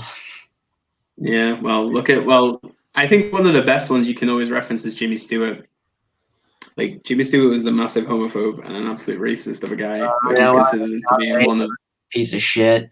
And I enjoyed his films. Fritz Lang, horrific. Well, yeah. With so. Yeah, that's the thing, isn't it? Well, anyway, let's swiftly move on from that topic. Lawrence of Arabia. Nobody mentioned Lawrence of Arabia. You know what? Reasons why? Okay. It's one of those films that if I see it, I don't want to see it at home. I want to see it in the theater.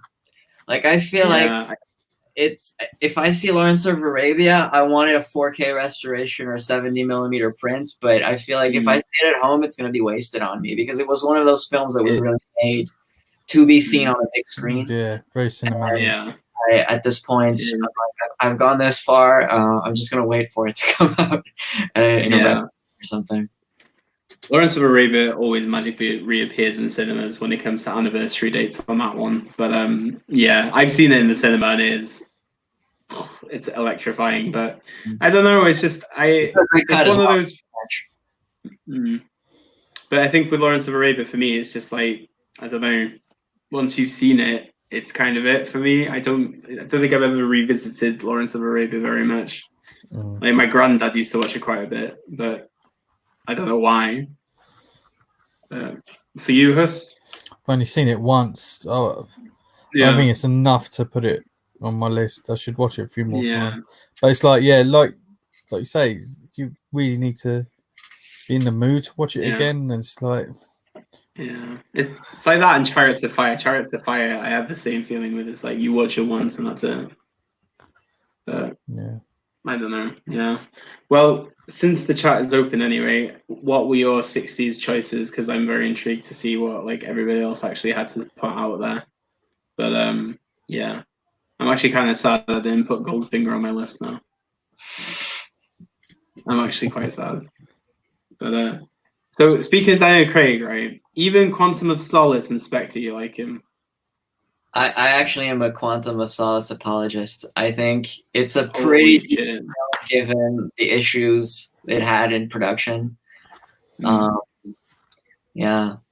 No, I actually, yeah, I am a full on. I'm a James Bond apologist. You know, even when he's an alcoholic misogynist, you have to recognize that it's not great. It's really reactionary. It's really also like kind of imperialist, but I could still enjoy it.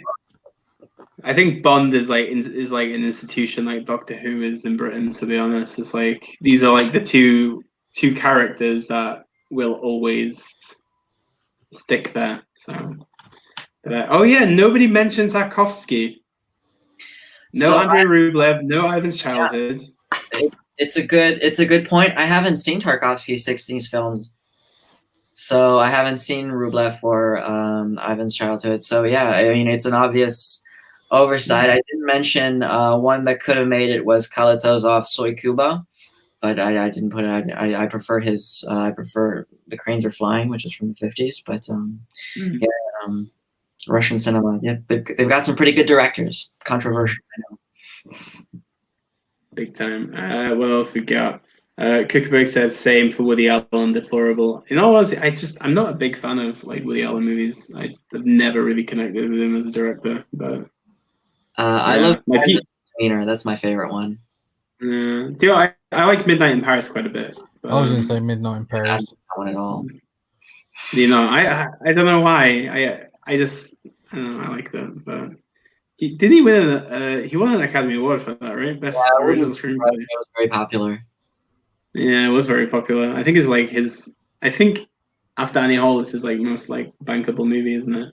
What else have we got? Oh, I forgot. More Polanski. Mubi doing Polanski in conversation recently when they added Carnage. Super questionable decision on their part. Okay, I'm moving away. Yeah, Tarkovsky. La Dolce Vita is one of the best ones ever made. Hell yes. I think I'm not going to disagree with that. Okay, your girlfriend is also saying no musicals from the 60s. West Side Story is my favorite musical of the 1960s. By a country mile. I'm not a huge fan of music. I love Singing in the Rain, but I think that's the 1950s. Yeah. I think Sound of Music. If you want to go French, you can go with Jacques Demy's Les Demoiselles de Cherbourg. Yeah. Biggest fan. That one, I was thinking about it, but I didn't put it on my list. But there's a lot.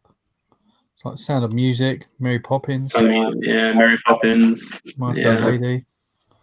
My Fair Lady as well. Yeah, but West Side Story is my favorite. I'm dreading to see the Spielberg remake of this movie.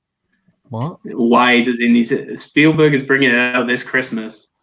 Oh my god! He's remade it. It's got Ansel Elgort in like the main role. Yeah, it's gonna be interesting. I actually know one of a professor at Colorado. Boulder University. He actually wrote a book about West Side Story, and he's actually one of the consults for Spielberg. And he was like, I tried to like grill him about it, ask him like questions. He was like, I really can't tell you anything about it, but I'm gonna still grill him until it comes out. But I'm not excited for this at all. Yeah. Oh, Eric says War of the Gargantuans. I've only ever seen War of the Gargantuans once, but it's pretty cool. But I do like that one quite a bit. Kuckerberg pedos are always popular in pedoids. Oh god, pedoids. I've never heard that. Sounds like a hangout place. Yeah. Oh god, Hollywood is a very messed up place, even back then, I guess. Rushmore, yeah. Yeah, and then you got Umbrellas of Cherbourg, which I only saw recently. But I dug it. I can see all the Damon Chazelle influences for La La Land with that one, but I don't like La La Land that much, to be honest. Rocco and His Brothers. So, that one has always popped up. I really like that one, but I haven't seen it enough, and I haven't seen it in recently. But I also almost put Visconti's the Leopard, which I'm quite a fan of. Yeah, Visconti is amazing director for sure, and even his output in the 50s is pretty impressive. I've never watched that one. I always see it in places, but yeah. Then we've got. Certainly had influences on because it's shot in Sicily, and the last scene is like this 40-minute ball. I always did this ballroom dance. I always see a lot of influences on The Godfather. The Sicily scenes, and obviously the fact that the opening 40 minutes is like a wedding. I think there's a lot of parallels with that. We also got Nazim Prod, Culloden. Anybody ever seen Culloden? I've never even heard of Culloden.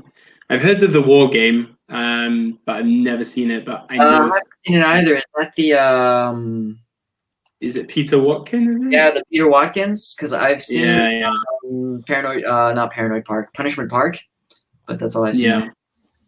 Because I think The War Game won the Academy Award, right? I think. Yeah, and I think it was for the BBC. It was for television. And it was this. Yeah, I think so. There was the apocalypse. Dimitri says, I Am 20 from 1965 is a brilliant Soviet dissident film. That's the one film students in Paris Education watch. I actually need to still watch that one because Dimitri has mentioned that one to me quite a bit. But not very good with Soviet movies, I must say. Very bad. Very, very, very bad with them. But yeah, what else we got? Le Feu Follet. This week I actually watched Sergey Paradzhanov's The Color of Pomegranates, which is from that era. Oh, yeah. And it's a film that I admire more than I enjoyed, but it's all shot like essentially it's a biography, but it's all shot. Yeah. Every scene is shot like a painting. Like it's every scene is a tableau of it's about this Armenian poet, and it is like breathtaking to watch for sure. It definitely is like one of those pretty films to look at, isn't it? It's amazing to look at. It is like mesmeric. And Paradzhanov's like a big cult like kind of director. Yeah. What else we got? Lindsay Anderson's If from Love McDowell in the main role. I think If was how he got the role in Clockwork Orange, I think. So I started watching it this week, but on Amazon Prime, but it was in French. It was dubbed in French, and I just couldn't get through it. that just seems really strange. That's very strange. Yeah, I would have loved to see it because it looks like it's totally the kind of film that I would love. Yeah, but no, it's like it's literally the reason Kubrick cast them in Clockwork Orange is because of If. But I'm not so keen on it, to be honest. Everybody's so quiet in the chat today. It's normally a lot more bustling than usual. It's always What's wrong with everybody? Pit of filth. I know, it's very, very quiet. I'm very surprised. I think is everybody just tired? Have they had enough of us? Had enough. Maybe I'm not attracted. Of comments. We've gone international, people. It's really, I don't know. Maybe people have asked too many questions over the last few weeks. What else have we got? Le Feu Follet is a Malay film. Have you seen that one, Roman? Oh no. I haven't. I really like Limal in general. I really like Thief of Paris with Belmondo. And of course, just his documentaries are super interesting. Au revoir les enfants in the 80s, but no, I haven't seen it. Okay, I need to check that one out. Going through, I think I watched Clockwork. I'm assuming it means Clockwork Orange in the cinemas when it was rerun in the late 1980s. I think it's a great cinema film. I think it's got one of the best opening shots. You got the nice music, and then you got like the reverse, like dolly shot from the eye. Then you got the milk bar and all these random props of naked women. It's such an iconic like scene. I love Clockwork Orange. Did you ever go to that exhibition at Somerset House that they did for Kubrick? No, I was meant to go, but I didn't go. Yeah, that when he kills that woman with a penis, they did like a massive. It was huge, it was this whole room filled with like this ceramic penis. It's that just crazy. It's magical. the whole set design of that film is crazy, to be honest. Yeah. But I do like it a lot. What else do we got? Nazarene Prod says we are all shy. Nobody is shy in this chat usually. Don't lie. No. All you guys have so much to say. Kuckerberg, I'm a bit less knowledgeable on this decade, bro. Well, you don't actually have to just talk about 60s films. We can talk about anything you want cinema-wise. Like open the floor, open anything you want, any questions, just drop it in the conversation and we will continue discussing. Digora says The Killers by Don Siegel. Not seen that one either. No. Seen The Killers? I like Don Siegel. He's one of those, again, studio directors. He worked a lot with Eastwood, obviously, but he's a really solid, just kind of craftsman, and I think we could appreciate people that are just really good at their craft. I need to. There's a lot of good recommendations coming up here today. Eric says Red Angel 1966. What's Red Angel? No, I've not seen. Yeah. Yasuzo Masamura says, what do we got? Sakura is a nurse working at a remote Japanese hospital treating soldiers wounded in the Second Sino-Japanese War. Sakura is what she can comfort men with wounds, often to serve with her understaffed hospital. But this sounds like the NHS right now. When Dr. Kobe decides to leave the hospital in order to treat soldiers in battle, Sakura agrees to head into fighting with him. Okay. Interesting. Yeah. Yeah. Never heard of that one, Eric. That's on the Excel spreadsheet. 1000%. Oh, Belle de Jour. Yeah, I didn't put Belle de Jour on my list either. I feel like it's one of those one-watch films, but I don't know how do you feel about Belle de Jour? It's one that I haven't seen. My favorite Buñuel film that I've seen is Los Olvidados that he did when he was in Mexico. And I've seen some of his 70s films that he made when he was in France, and I'm less a fan of those, honestly. But I really need to see. I actually own it on Blu-ray, but I haven't had a chance to sit down and watch it. When Diary of a Chambermaid, have you seen that one? No. What else have we got? Easy Rider, 1969, Blow Up, 1966, Thoughts. I love Easy Rider. I think it's a great Dennis Hopper movie.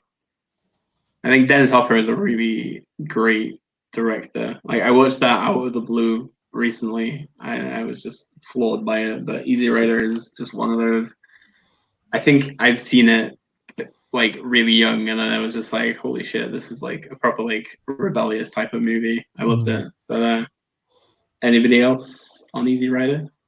I love it. Absolutely love it.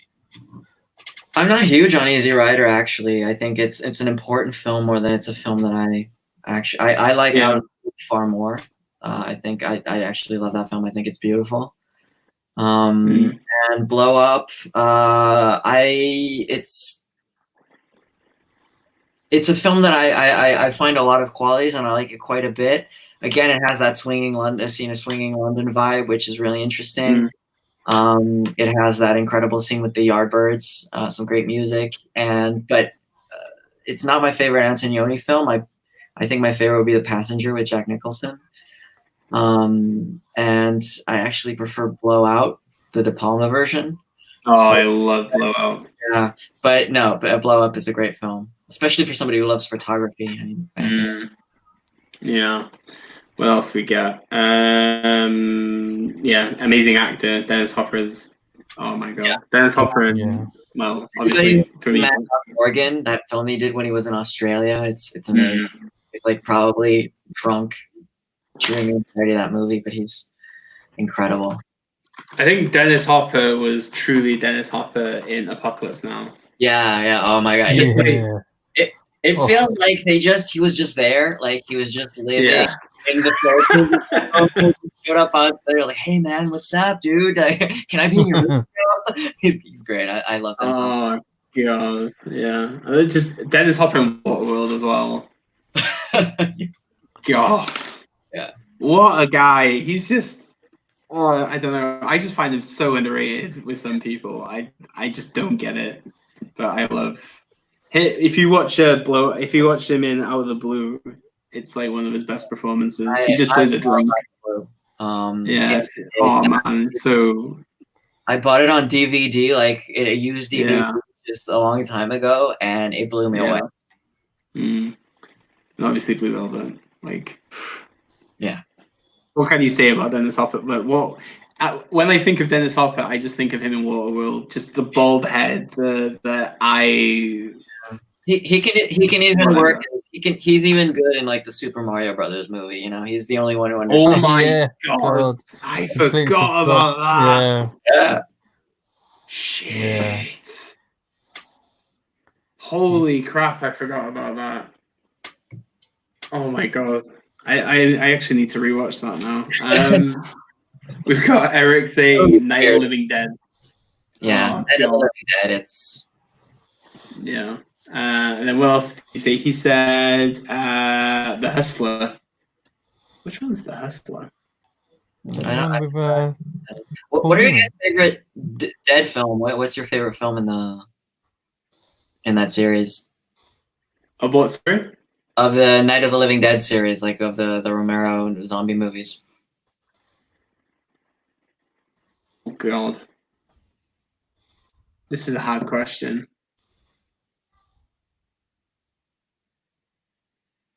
Give me a minute. I'll have to think about that. What's yours? Mine is Day, because I like how bleak it is, and I think it's got a great villain. But Night of the Living Dead is way more fun. Not Night. Dawn is really fun. And I love the European version with the Goblin score. I think it's the like cut is like my favorite version of that. But Day I think is the thing that is the one that I always go to.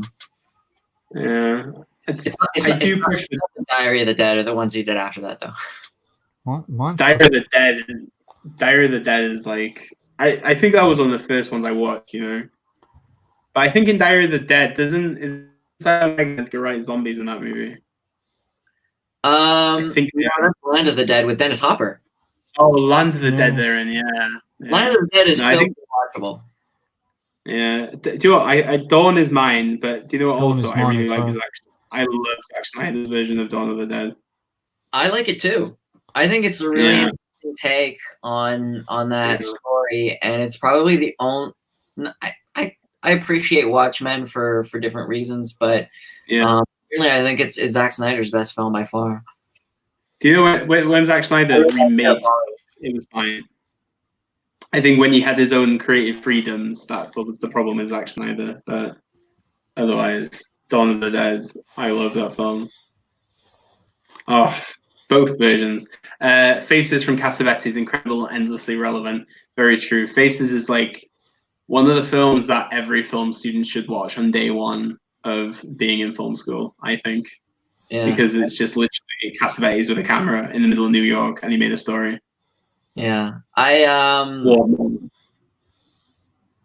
think my favorite Cassavetes film is probably Minnie and Moskowitz, which is like a lesser known one from the 70s. But yeah, John Cassavetes is, and him and what's the there's another actor that I'm thinking of. But Cassavetes, you know, he was I love his like attitude. If he was an actor and he played in big Hollywood films, and then he would just use that money to make his own indie movies, and he's like a true artist. Yeah, exactly. I really like Killing of a Chinese Bookie quite a bit, but I haven't seen that one. But Gloria is really good. Like the one made with his. I've got the Husband's Criterion like on pre-order right now, so I'm looking forward to getting that one. Grand Slam. What movie is Grand Slam? Are we talking? I know there's a Welsh like rugby movie called Grand Slam, but that's in the 1970s. But I want to know what that is now. What else we got? Leicester's Petulia with George C. Scott. It's not. It's a great look, middle-aged angst set against the hippie youth movement. Oh, what? George C. Scott in a movie about hippie? Okay, that's Richard Lester. That one.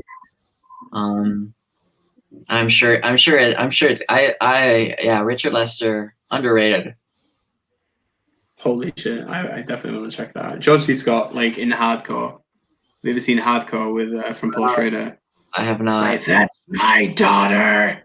When he's watching her in porno. Yeah. That is somebody who could chew up scenery like nobody. Have you seen the one with the dolphin? I can't remember. Yeah. Yeah, that one's. But just like even his scenes in Doctor Strangelove, like his backwards and forwards with Peter Sellers. Beautiful, beautiful stuff. What else we got? Okay, everybody's talking about Dawn now. Oh, we got Rebel Without the Cause. Dennis Hopper wasn't with James Dean. Yeah, I think Dennis Hopper like was obsessed with James Dean. Like he wanted to emulate James Dean, but obviously he went down a complete different pathway. Point Blank by Borman. Anybody seen Point Blank? No, but I've always heard amazing things about it, and I'm a fan of Borman because he's like completely insane, and so yeah, it's like I think that one's with Lee Marvin, if I'm not mistaken, and completely like that kind of cool heist movie that I would be really into. What else we got? Okay, so the Dawn situation. Digora says Day of the Dead is the best. Kuckerberg, Dawn all day long for me from Romero. OG Dawn, Kuckerberg. Dawn of the Dead. Mine too, Dawn. Dawn is my favorite. Andre is it's just so much fun. Asia Argento is in Land of the Dead also, even though she's kind of nutty. I watched that Abel Ferreira film with Asia Argento recently. The New Hotel, is it called? I haven't seen it, but oh god, it's really good. It was the first Abel Ferreira film I watched, but I loved it. Dennis Hopper and Super Mario Bros. Well, I'm watching Super Mario Bros. When the stream finishes. What else we got? Asia Argento. No, okay. I got. Who else we got? Renee says I got to meet Ken Foree in person. He is awesome. Which one's Ken Foree again? He's the main guy in Dawn. He's the black guy. Oh yeah, I'm really bad with actors' names. True by like blaxploitation films as well. It's really cool. Okay. Letrue by Becker. Yeah, that's a great film. I would highly recommend it to everyone. It's like a kind of a prison escape film. Okay. If you like Shawshank, it's way better. Overrated. Don't forget. I agree. Grand Slam is by Giuliano Montaldo. I've never heard of it. Never. No, neither have I. Point Blank is amazing. Yes. God. Have you seen Canyons from Paul Schrader? No, I've not seen Canyons by Paul Schrader. I actually need to really. I remember when that came out, and it was not well reviewed. I think that's the Lindsay Lohan one. Okay. New Rose Hotel, Abel Ferreira. Yeah, it's it's a really good film. It's got Willem Dafoe, it's got Asia Argento, it's got Christopher Walken. What else do you need? Dennis Hopper. Everything I've seen by him is fantastic. It's like I'm going down that. Like Miss 45 is like the next one I want to watch. But it sounds interesting. Dennis Hopper in Chainsaw Massacre 2. Yeah.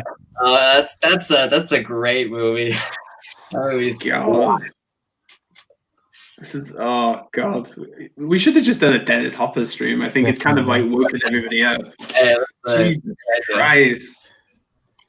That's crazy. What else we got? One film from the 60s I really love is Model Shop by Demi. Andre says that. Have you seen Model Shop?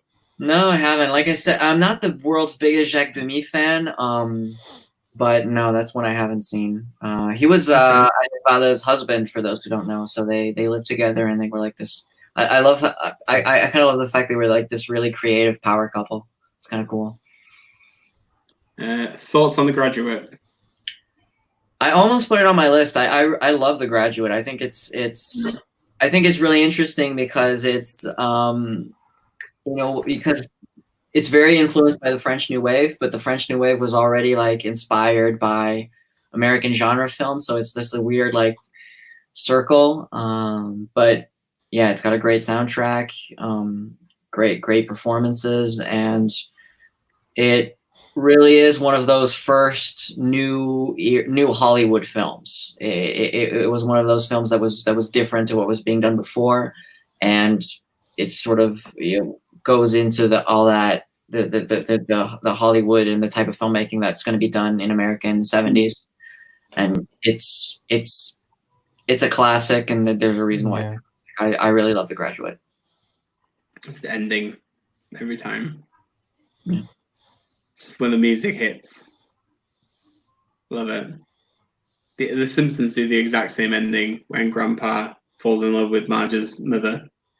I probably saw that before. There's so many things in my life that have been ruined by The Simpsons, but I mean, Simpsons, you want to talk about perfect. The Simpsons from like the 10 or 12 first seasons of The Simpsons is like... Oh, yeah. We've been watching it on Disney Plus. I think we're on season 6 now. We just finished the one. Do you remember when Homer becomes the leader of the Stonecutters? Yeah. Yeah. Oh man, I love that. It was like literally the last one we watched, I think, yesterday. And then it's just like even like Patrick Stewart's like, exactly the song, yeah. Who rigs every Oscar night? We do. It's amazing, yeah. Who holds back the electric car? Who makes Steve Gutenberg a star? We do. Oh, it's amazing. Yeah. So good. Genius. So that's the thing as well, is they just use like Kubrick as well so often in like early Simpsons. It's crazy. Like there's one shot specifically. Do you remember when Lisa makes cupcakes and then Bart breaks them? Not right now. It's like really early season, but there's like a shot where Bart looks up and then the two cupcakes look like boobs. But it's the same shot that they use in Clockwork Orange, exactly the same frame. That's great. They're just massive nerds. Do you know what I mean? Yeah. Some of the great comedic writers of that era worked on The Simpsons, and it shows. It's kind of sad how it fell away, because there was a moment where I mean, I don't know of any show that is consistently that good for that long. It's just doesn't exist. No. I'm having so much fun rewatching it though. Like honestly, like nighttime, like when I go to bed now, we watch like 2 or 3, but we make sure that we don't fall asleep. So we just like watch a few and then leave it be. But I love going back. It's so good.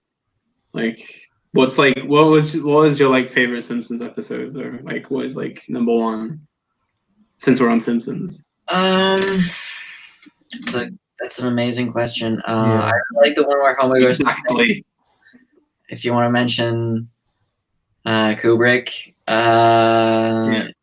I love the one where Homer starts a union so that Lisa can get braces. Yes. with the British smiles. Yes. I love the one where one of the earlier seasons where Bart goes to France and he gets exploited by these evil people in wine that are like chemicals in their wine. So there's too many good to name. There's too many. Mine's one where Homer grows his hair back, and then all of a sudden he's like becoming really successful. Yeah. Yes. Or the one where he wants to go over 300 pounds so he can work from home. Oh, in the moo. Oh man, yeah. My favorite one is Bart the General, when Bart gets everybody to turn against Nelson, and then like Grandpa and the crazy army shot guy help them like defeat Nelson with like water bombs. Do you not remember that? That's like first like season. I love it. And then B Sharps, I love the B Sharps as well when they like go for the barbershop. Oh, how'd you put it in? Because of course, like her entire masters on the Beatles. Yeah. So like she's obsessed with the Beatles, and I remember when like one of the earliest things we did when I started going out with her is like, you need to watch this Simpsons episode because if you love the Beatles, you need to see this. Yeah, I just love when Barney takes it to Moe's, and then she's like, "What would you like?" I would like a plum soaked in perfume served in a man's hat, and then Moe just whips it out. I think it's just hilarious. Or then when he's just like, "We're gonna change our direction of music now," and then just like number 8. Yeah, I love it. Girlfriend, that's just amazing. And at the end, and you've got George Harrison. It's been done. Yes. Where did you get that brownie? Oh, what a nice fella. So good. It's amazing how they obviously got the 3 remaining Beatles when they were like still, the one George Harrison I'm a huge Ringo fan, and I love that episode with Ringo Starr. With Marge. He's writing fan mail, but he's got like 40 years backlog because he's getting so much of it. Oh my god. I loved your painting. I put it on my wall. Oh, it's so good. So good. Anyways, back to the chat. We can talk about Simpsons more. Andre says another one I love is when a woman ascends the stairs. That one rings a bell. It's a Japanese movie about a bar hostess. And she's like, she's with her family. They're always asking for money. Oh, it's a brilliant film. That really needs a Blu-ray upgrade. I know it's on Criterion released it on DVD a few years back. It definitely needs a Blu-ray. Sounds actually really interesting. It's on Criterion Channel. Praise the Criterion Channel. It helps me so much. My God. Okay, sorry, I'm adding this to my watch list as we continue this discussion. What else we got in chat? Manchurian Candidate and The Seconds by Frankenheimer are terrific. Never seen Manchurian Candidate. Neither have I. I'm unsure. Like Frankenheimer is one of those studio directors that just made some really solid films. But I'm not sure what I've said. Isn't he the guy who made the really bad? Who made the Dr. Moreau film in the 90s? And it was like a horrific experience. But yeah, Frankenheimer, I'm sure I've seen films by him, but those ones specifically I have not. So Frankenheimer took over. Is he the one that took over Richard Stanley on Moreau? That's the question that I'm that's what I'm wondering. All right, okay. Kuckerberg says Miss 45 is on YouTube for free, Dion. It's perfect HD rip. The Draft House Blue also. Thank you very much, Kuckerberg. You have saved me some pennies. What else? Barbershop Quartet. Yes. Hell yes. My favorite Simpsons episode is when Homer reunited with his mother. It made me cry at the end. Yeah, it's actually quite... That's a weird thing with the Simpsons. There are a lot of emotional episodes. I watched one the other day where they tell the story about how Maggie was born. and then Homer quit his job at the nuclear power plant and then got his dream job at the Bolorama. And then because they're having a third child, he goes and begs for his job back. And then at the end, Mr. Burns tells him, this plaque is going to be there, and it says, "You're here forever." And then the kids ask at the end, "Oh, where's all of Maggie's baby pictures?" And then Homer says, "Oh, it's where I needed the most." And then he changes, he uses the sign and changes the writing on it to write "for her." And then it zooms out and you just see all these baby pictures of Maggie with Homer. I thought it was so fucking sweet. Yeah. Actually, I think that's they are very good. I think that's one of the problems in the newer season is that Homer just became a doofus, and he's actually a really touching character because he's not the smartest, but he always wants to do what's best for his family. In those early seasons, he's actually a really beautiful character. There's a lot of soul in those seasons. Definitely. Oh man, yeah. There's a lot of lessons to be learned from the beginning, aren't they? So. Oh, that one with George Bush. It's a great episode when their neighbors. Oh, George God. Bush. Yeah. This is what we learn in NAM. Oh man, is it Gerald Ford that moves in at the end? Yeah. Ford. Do you want to go home and have a beer with me? Oh my God. Do you like beer? Yeah. So good. What else do we got? I don't know much about art, but I know what I hate, and I don't hate this. That's when is that when Mr. Oh, isn't that with the nudity for Mr. Burns, the naked canvas photo that she has to do? Maybe. I think. I can't remember now. Oh, we called them chips. Oh yeah, I love that. With Ringo, isn't it? Yeah. We don't call them French fries. We call them chips. Oh God, so good. Eric says agreed when a woman ascends the stairs. It's Miko Narasue's film. He was a great director. Any other films that he made that are worth watching, Huss? I know Floating Clouds is definitely one to choose.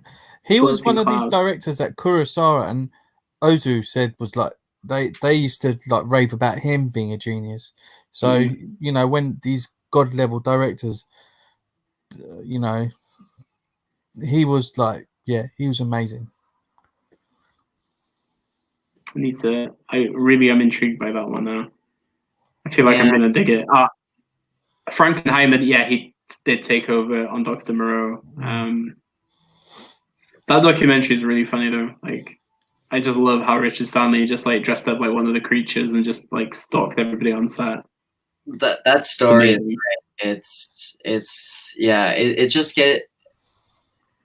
It's kind of your typical this indie director comes to Hollywood and has this baby taken away from him, but then it just gets really weird. And of course it has Marlon Brando, who's at this point does not give a fuck about anything. No. And Val Kilmer, who's just an absolute asshole. He must have been horrific to work with at that period. I think he's acknowledged that and has kind of changed. But, it's crazy. Didn't Brando near the end of his career, because he didn't give a shit, didn't he turn up to a movie set in a dress, or he was doing a voice of a female or something, and he was wearing a dress? Yeah. In that one, he just shows up with a bucket of ice on his head because he's cold. Yeah. It was hot, so he just wanted to be cool. And he had met this man who was the smallest man in the world. And he thought, oh, this guy's really interesting. I'm going to put him in the movie. So all of a sudden they have this. Oh, yeah. Who's not supposed to be in the movie. And that's where the sidekick, which is it's referenced in South Park a lot. Well, but the sidekick and it comes from. It's amazing. And he has this mini piano and he starts playing, and it's just didn't care. It's crazy. Do you know did you know when Brando was being forced to go on a diet for a role, he used to get Jack Nicholson to go pick him up burgers, and he had to throw them over the garden fence so he could eat them while his dietitian wasn't there. Well, have you seen the documentary by Coppola's wife on the making of Apocalypse Now? It's great. Out of Darkness. It's been just a horrific experience, and they're like, okay, Brando's gonna show up, and he's supposed to play this Colonel Kurtz who's been in the jungle and hidden away for years. He's supposed to be really skinny and super fat, and it's like in the takes he's just like whatever. He starts improvising for 5 minutes. He gets up and like, I don't have any more inspiration today. He just walks off. That just shows an actor at the height of his power, because he was the biggest. He was one of the biggest actors in this time period. Jack Nicholson was just a young buck at this point. Yeah. Did you hear the urban legend about when 9/11 happened? Brando, Michael Jackson, and Elizabeth Taylor took a road trip to get out of like anywhere where there's civilization, like because they were so scared. Yeah. I've never heard of that in my life. Yeah. Apparently it happened, like they all got so scared. That's crazy. Yeah. I'm telling you, we need to bring tinfoil hats with us for these conversations sometimes. I've never heard that one before. But just Brando with Apocalypse Now, though, is just, he just didn't care. Do you remember in Heart of Darkness when like Coppola's on the phone to him? It's like, we've just paid you $1 million up front to come to a movie, and you're not even in the country you're meant to be in, and he just like goes on this tirade. It's like, I can't make this movie. It's I think it's like the ultimate movie story. Like how there are some amazing stories on Mutiny on the Bounty where that's where he discovered Polynesia, because they shot it over there, and he was like, oh, this place is really cool. So he didn't want he just didn't want to leave. So he just disappear and just live with the natives and be on the beach. And that movie ended up shooting for like 18 months when it was supposed to shoot for a couple months. And apparently, like at the end of every day that he was on set, when he was really there, he would just take his costume and his hat, just throw it into the ocean. So they have to make a new one. Oh man. Just him in the earpiece as well through like the most of the back end of his career. He just didn't read his lines. Just on The Godfather, where he would just write lines on other characters. Like Robert Duvall having a post-it note on his forehead with his lines. But it's crazy, and it's considered to be like his most famous role. Yeah. I think he never really considered acting to be like a noble thing. I think he always considered. I think he never liked Hollywood. He never really enjoyed acting that much. No. And once his daughter or son died, I can't remember, but his son killed his daughter's fiance. Right. And when after that, it was just finished. Right. What else we got? Dr. Moreau. Andrea then says The Shooting and Ride in the Whirlwind, both directed by Monte Hellman, two great westerns, very underrated. Anybody seen either of them? No, Monte Hellman is kind of this really underrated kind of auteur that gets really championed by. It was really championed by the Cahiers du Cinéma, actually. I've seen Two Lane Blacktop, which is really good. Okay. Andre knows so much stuff. It's crazy. Yeah. He's always informative, and like I always love whenever he puts stuff online as well. Going through, speaking of the 60s, wasn't the TV series The Wonder Years around that time, or was that the 70s? Oh God, I don't even remember. I think it was shot in the 80s, but it was supposed to take place in the 50s, because in the 80s there was that whole 50s revival.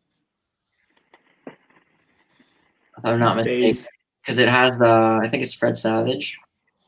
Oh no, it says Kevin Arnold recalls growing up during the late 60s, early 70s. Okay, wow. Never seen The Wonder Years. I know of it, but I've never, what else we got? Sound of the Mountain, 1954 is another solid Narissa film. Yeah, that's been on my watch list for years, and it's so hard to get. I mean, it's got Setsuko Hara in it, who most people know from her Ozu films, and it's really hard to come by unless you find it online somewhere. Yeah. Well, we also got Nazrin Prod says Brando in a Dress was in Missouri Breaks, I think, directed by Arthur Penn. Yeah, I haven't seen that one. Never seen that one either. Apparently, during the filming of the score, He also never wore trousers because he was sitting down the whole time or something. Yeah. Yeah, you know that thing when you're like wondering, like you're in a conference call, is that guy wearing pants? Like, and then they just get up. And obviously he was not. Yeah. Like Dion's disappeared. Most of the time I make my YouTube videos, I'm in shorts. I think we lost you in the video, mate. Lost you in the video. Oh yeah, I'm dead. I'm back. Hi, sorry. But the thing is actually that when you talk about Brando being like really fat in Apocalypse Now, I think it's amazing how Coppola just used lighting and like black clothes just to condense him down. He had a cinematographer. Well, that's good thinking, fast thinking, but God, I really want to watch Heart of Darkness again now. But yeah. Oh God. Brando did a screen test for Rebel Without a Cause. Did he? I could see that. He would have. Yeah. It could have worked. He had that same. He had a similar, especially at that time, a similar charisma, energy. But obviously, I think it was amazing. Asian Movie Enthusiast says, speaking of the 60s, I've been rewatching the original Star Trek TV series. Oh my God. I don't even remember the last time I watched 60s Star Trek. Some of them are trippy as hell, though, if I remember correctly. Have you ever watched OG Star Trek? Yeah, I love the OG Star Trek original series. For me, it's never been. I've never really dived into it. I've watched the first film, which I'm not a huge fan of. No, the first film was. Oh yeah. But it's definitely one of those things that I want to get into. Because I think, obviously it is what it is. It's 60s television in terms of production design, but I do think what it represented in terms of just in terms of philosophically what it was bringing to television at that point at that time is really interesting. I think the thing is with it as well, like I think OG Star Trek is always like very memeable these days. Like when you think of Shatner, I just think of him talking in a very obscure voice half the time now. Yeah, you think of what's her name on Futurama? I can't remember. Oh, is that Brannigan? Yeah, is that Brannigan? Oh my God. These are pure velour pants. Oh God. Oh man. Brannigan's law, like his sex. Hard and fast. We rewatched I think last year we rewatched Futurama. I forgot how good it was. Like Futurama's great. Those first 5 seasons are fantastic.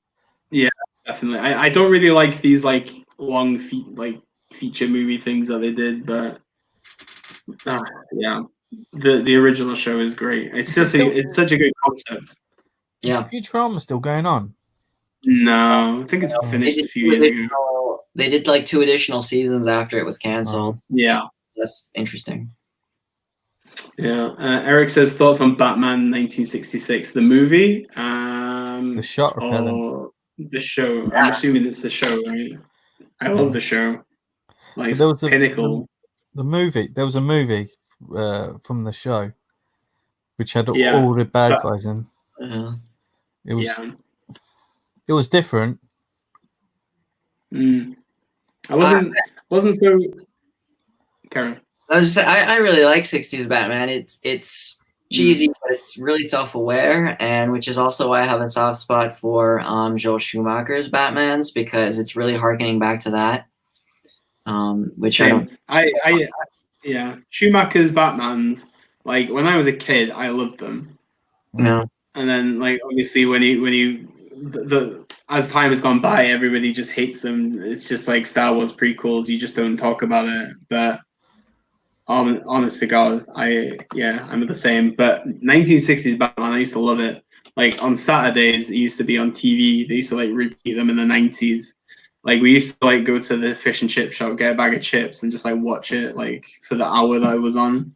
I used to love watching them. And they're like super self-aware. Anybody who thinks they're not like fully aware of it's crazy.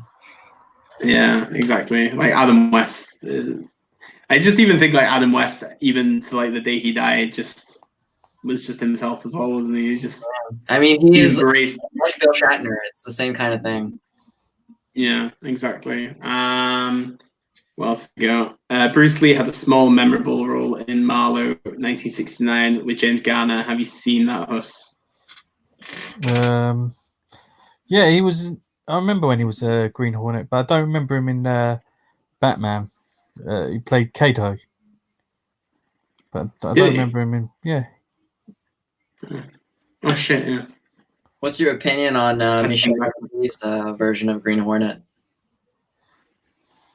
It's entertaining, but it's not great.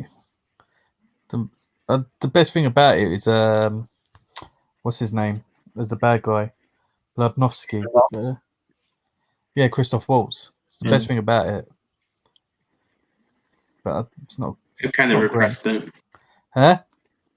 I just repressed the whole thing, to be honest. Like I remember going to see it like opening day. I just don't Seth Rogen in that. Just no. But yeah. Bruce Lee was also in the Batman crossover episode, the Green Hornet series. Like, what did you think of the whole Bruce Lee thing in Once Upon a Time in Hollywood? Like, I know there was a lot of outrage, but I think what they were trying to do basically was build Brad Pitt's character to be this like tough guy. If he could like sort of draw in a fight with Bruce Lee, he must be quite tough. So that's all they were really doing, was building up his character as a strong. I mean, it's not true. I mean, well, yeah, exactly. It's fictitious. Exactly. There's some people. I don't. Yeah, the discourse on that got a bit too. I think too much. People got upset, and I think there was no reason to be upset, because what they were trying to do, obviously, if Brad Pitt's character is this hard, is he? You know, they're using like Bruce Lee as this level, so it was. They're still saying Bruce Lee's like a tough guy. It wasn't like saying he's like, and every film other than what was the Bruce Lee Dragon, the story of Bruce Lee. Other than that, they always show him slightly arrogant, like overly confident, but yeah, which isn't bad. I mean, he was one of the greatest martial artists of of all time. Definitely. What's your thoughts on Once Upon a Time in Hollywood, anyway, Roman? I don't think I've ever asked you that before. I think it's fine. I'm not too. I think it's too long, and I think it's got, a lot of. It's like in a way, I think it's like the most Tarantino film he's ever made, because it's got all of his faults and like also all of his qualities. But I do appreciate the heart that it has. That's something that you don't see in his films a lot. Yeah. That's something that I only ever see in Jackie Brown, which I think is probably his most touching film. I don't know. I've got a kind of a weird relationship with. So there are things I like about it.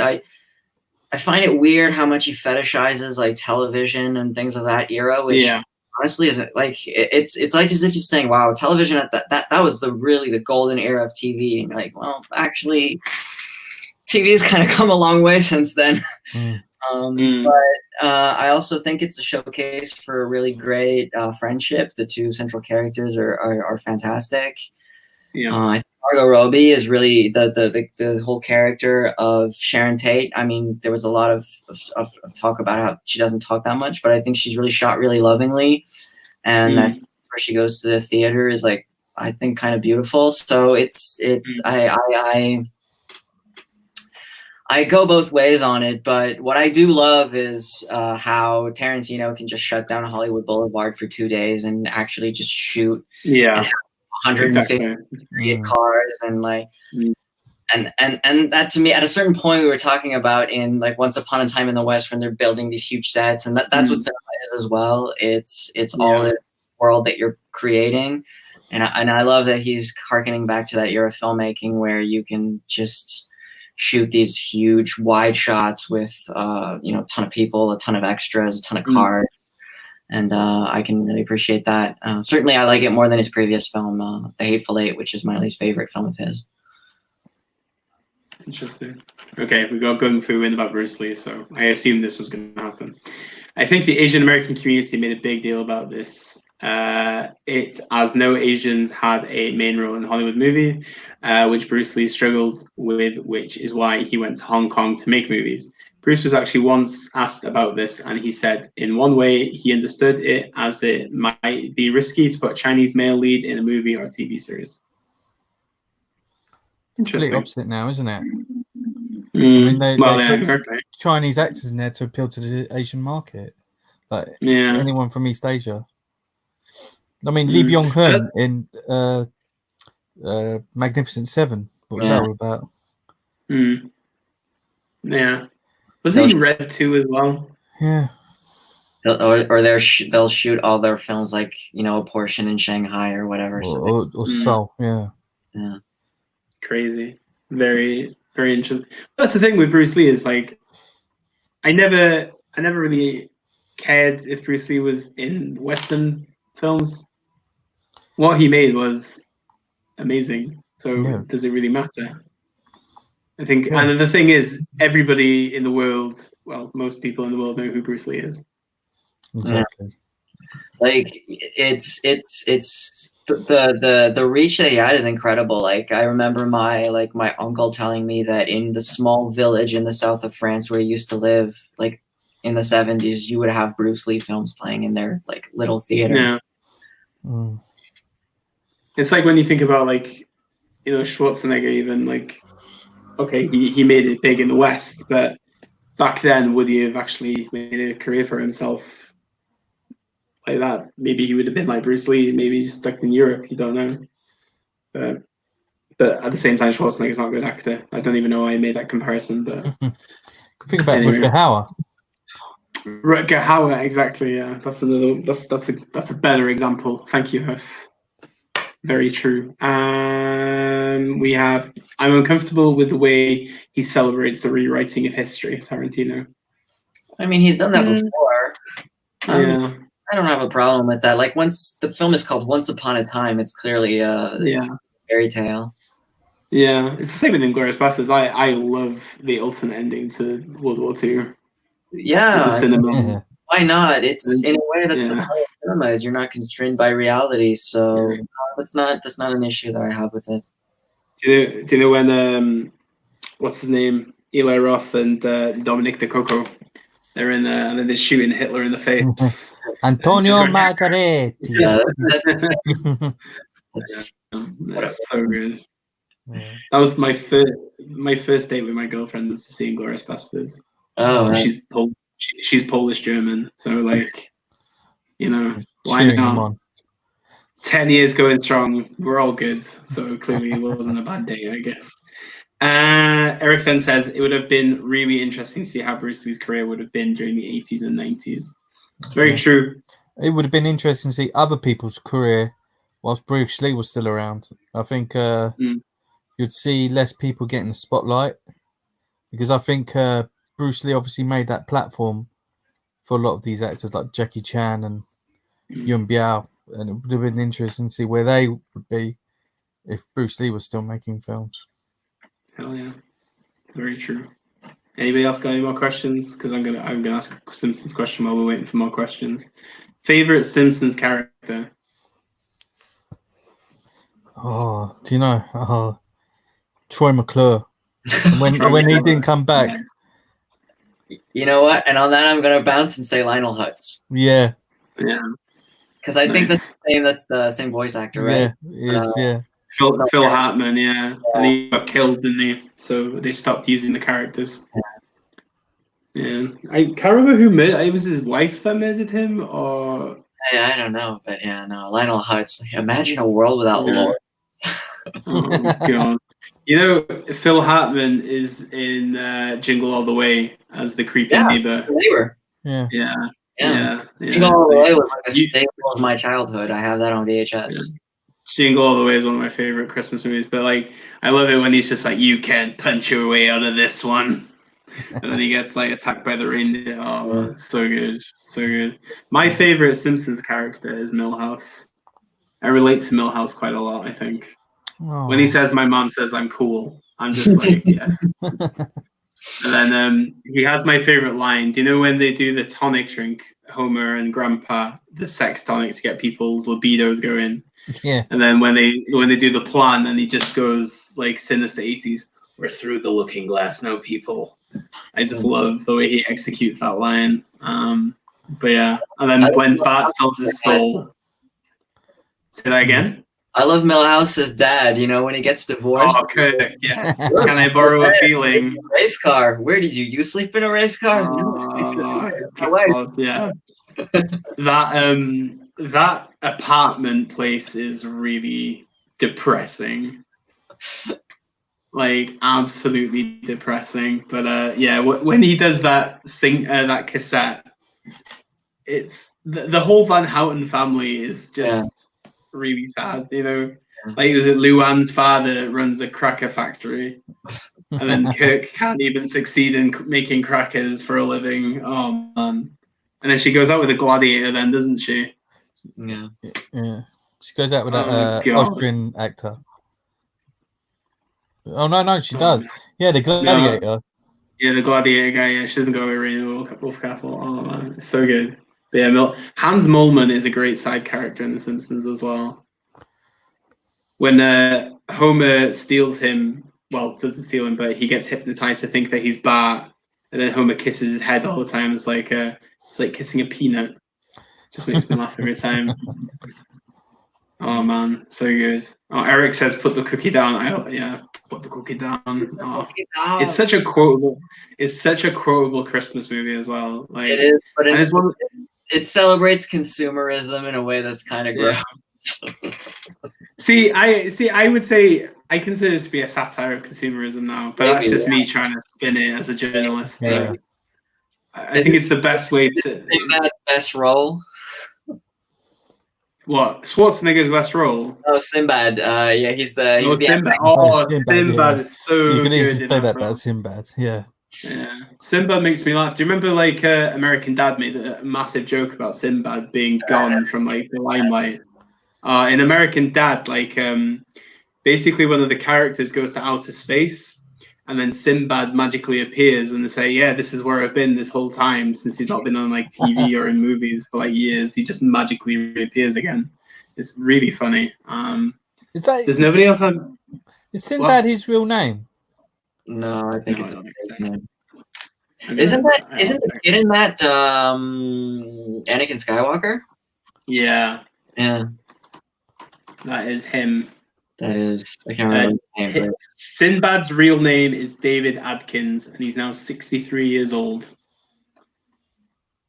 And he kind of really hasn't changed that much, really. There's a really awkward joke, like by today's standards, where there's a bomb in the mail, which... Oh, shit, yeah. 9/11 is like really weird, which I could really appreciate. Oh, God. The mother's Tom Hanks' wife, isn't it? I can't remember. Yeah, I think it is Tom Hanks' wife. Any more questions in chat? I'm going to carry on talking about Simpsons in a minute, if this doesn't continue. What's your thoughts on Simpsons movie? Like, since we're on a movie stream, I haven't seen it. I thought it was funny. You've never seen it? I've never seen it. I remember there was lines for that film when it came out in like 2007. It was crazy, the weirdest thing ever. But yeah. Okay, what have we got? Being a movie fan, have you guys experienced big story-driven games like Shadow of Colossus, The Last Guardian, or The Last of Us? Any gamers here? Yeah, I've played a bit of Shadow of the Colossus when it was on the PS2, but I remember the frame rate on that and the performance being horrific. But it's a game that I really enjoy because it's kind of very non-narrative, and Last of Us is good. it's one of those films. It's one of those games. It's something that sometimes I criticize games for is that they employ games that are the most interesting to me is when they employ interactive techniques to tell stories. And The Last of Us is in that vein of, oh, it's going to cut and, do a cinematic. But yeah, it certainly was a little more interesting and dark in terms of game stories. And it has what it did really well is in terms of pacing and knew when to just have you just walk around, and it's got this great sequence where you like meet a giraffe, and I think that's interesting in terms of its pacing. Yeah, I'll be intrigued to see how the Last of Us TV show pans out on HBO. I mean, if you've seen the I don't think we need a Last of Us movie. It's so influenced by I mean, if you've seen the last Wolverine film, that's basically you don't need The Last of Us. Yeah. Red Dead Redemption, I want to be made into a movie. Or L.A. Noire. See, I love L.A. Noire, but again, it's so it references some classic noir films. Do you really need? But I love L.A. Noire. Yeah. I would do it for nostalgia. I was a big Metal Gear Solid fan, so like. Yeah. Kojima is obviously someone who uses a lot of movies to inspire his games. Isn't it meant to be like a Met? What's that? That's like been in the pipeline for ages. What? Metal Gear film. Is really? Yeah, it's been but they've been talking about this for like. I don't think you can put that into a live action. It's way too animated. Yeah, it has to be an animated movie. Yeah. It's like, I think they will make a Halo movie, right? They're still working on that. So when they did the freaking what do you call it? What's it called? What's the name of that game with ogres and World of Warcraft? Yeah, World of Warcraft. Yeah, that was. I don't know what Duncan Jones was thinking when he made that movie. But, they did incredibly well in China, so maybe they'll make another one. But oh god, good old China! I want Gareth Evans to direct a Metal Gear movie. That would be amazing. Has anybody seen the Gareth Evans Gangs of London? Not yet. No. Serious to God, man, it is mental. I'm not a big fan of modern gangsters, especially like London-based ones. But this is really good. Like it is like it takes a while for each episode to kick in, but when you see like this like Gareth Evans-esque like fight sequences and like all the blood and the action in it, it's fucking impressive. Is it like really well choreographed? Oh yeah, man, it is really good. There's like there's one scene in like a bathroom with an axe, and it's just two guys one-on-one, and they have an axe. It's crazy, honest to God. It's really good. The only thing I'm not keen on is the lead. The guy is a bit too posh for my liking. Yeah, the trailer, he sounds really posh for a Londoner. Yeah, that's the thing. It's like the father's Irish, and then he's just got this really posh like London. Sounds like he's from Cheshire. Yeah, you could say that.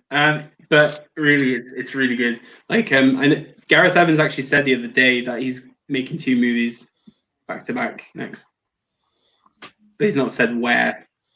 No one, if they're Asian movies. Don't know, but literally, I've had people that never seen The Raid want to see The Raid now because of Gangs of London, because they're just like, this is insane. Wow. Yeah, I kind of hope like.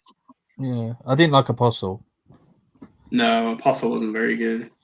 So, Eric, we don't have access to Gangs of London in the US. I don't think so. No, but I know that Sky's done a joint deal with an American company, so it should be coming out soon. It's like we had to wait for Devs to come out because Devs was on Hulu in the States, and then it came on BBC over here, which has been my favorite show of this year so far. But Gangs of London is really freaking good. Like, I do hope like more people get to watch it, but and then won't go watch the Raid movies. Yeah, maybe they'll make a Raid 3. Yeah, praise the Welsh directors in the world making badass freaking. That's crazy. the greatest action movie of the last decade is an Asian movie directed by a Welsh director. Like, it's phenomenal. No, it's crazy. Like, I emailed him like after Raid 2. Like, I knew somebody that knows him, and I emailed him asking for an interview. And I'm still like, he's promised me one, but I'm still waiting for an interview with him. But reply? This was a lot. He replied, yeah. Like, I have his email address. I'm thinking about emailing him about how much I like Gangs of London, because I really want to interview him. But Welsh people are quite nice to each other. Like, hopefully he'll help a brother out, even though I'm from the north and he's from the south, but still. But yeah, I'm really, like, check it out, like, when you can, man. It's really good. Like, the 5th episode is crazy. It's the best episode of the whole thing. I'm not finished it yet, but the 5th one is like the best of the whole lot so far. I mean, Gareth Evans, even like TV that much. Yeah, I mean, Gareth Evans, he also produces films. Like, he produces like the Mo Brothers movies. Who, I mean, they make some really good Indonesian action movies. I think just like, the thing is about, like, a lot of Welsh people, they never like leave Wales, but for like a Welsh guy to like go to Indonesia and then make these type of films, it's crazy. Yeah, but check it out. Any more comments in the chat? Has anybody got any questions for each other in our windows while we're still here? I'm surprised how quiet people are today. I know. Very surprised. Maybe they're all fatigued. Maybe it's been too much drinking and sunshine for some people. It's a bank holiday. I know. Oh yeah, shit, it is a bank holiday today. It's VE Day. Yeah. There was no street. There was no street parties here. Like, all over the news, people have been having like distanced street parties with buntings and scones and shit. So yeah, it's crazy. Dion, have you heard of a Welsh critically acclaimed actor called? Oh God. Was it Gung Fu? Please tell me it's not Gung Fu. Yeah, read it. So joking. My God. It's not even Welsh. Damn. Maybe I should set a challenge for people to say the longest name of a town for next time. Go on. Have you ever heard of it? In Wales, we've got a village that's got the longest town name in the world. Oh yeah, and it's like all continents, obviously. Yeah. We should. I maybe should challenge everybody to it. So yeah, I love Eric's just put "Don't Google it," but yeah.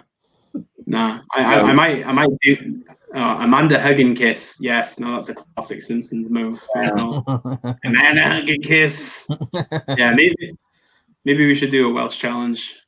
See if you can remember Llafar Pwllgwyn Gisgo Gordys Gwyn. Oh, I forgot it now. Llafar Pwllgwyn Gisgo Gordys Gwyn Bowgys Sangus Sail Go Go Go. Yeah. But we call it Llafar PG. What do you call it? Llafar PG. Yes, you have to write, because you got no space on an envelope to write it. Nah, you just put Llafar PG, like, literally. But it's amazing. It amazes me. It's literally like 20 minutes from my house, but like, people just drive there, take a picture of a giant sign, and they leave. That's all they do.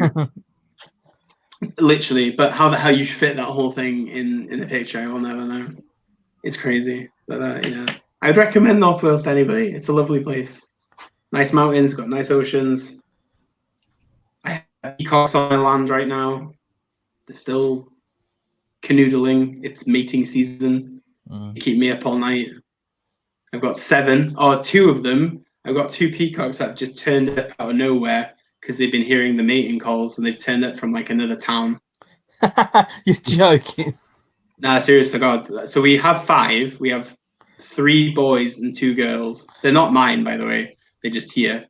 And then another 2 guys have just turned up now because it's coitus time. Do they fly? Yeah. They can fly. Yes. Well, not fly, but they can like glide. Wow. But they just basically just made their way here because they've heard peacock calls. Cool. Yeah, it's been crazy. But yeah. Okay. Does anybody have any more questions in the chat? This is very quiet. Any questions here? Otherwise, this is going to be an early night. Yeah, it makes a change. Yeah, I know. It seems like a damn. Okay then, Huss. Do you want to call it? Yeah, let's wind down.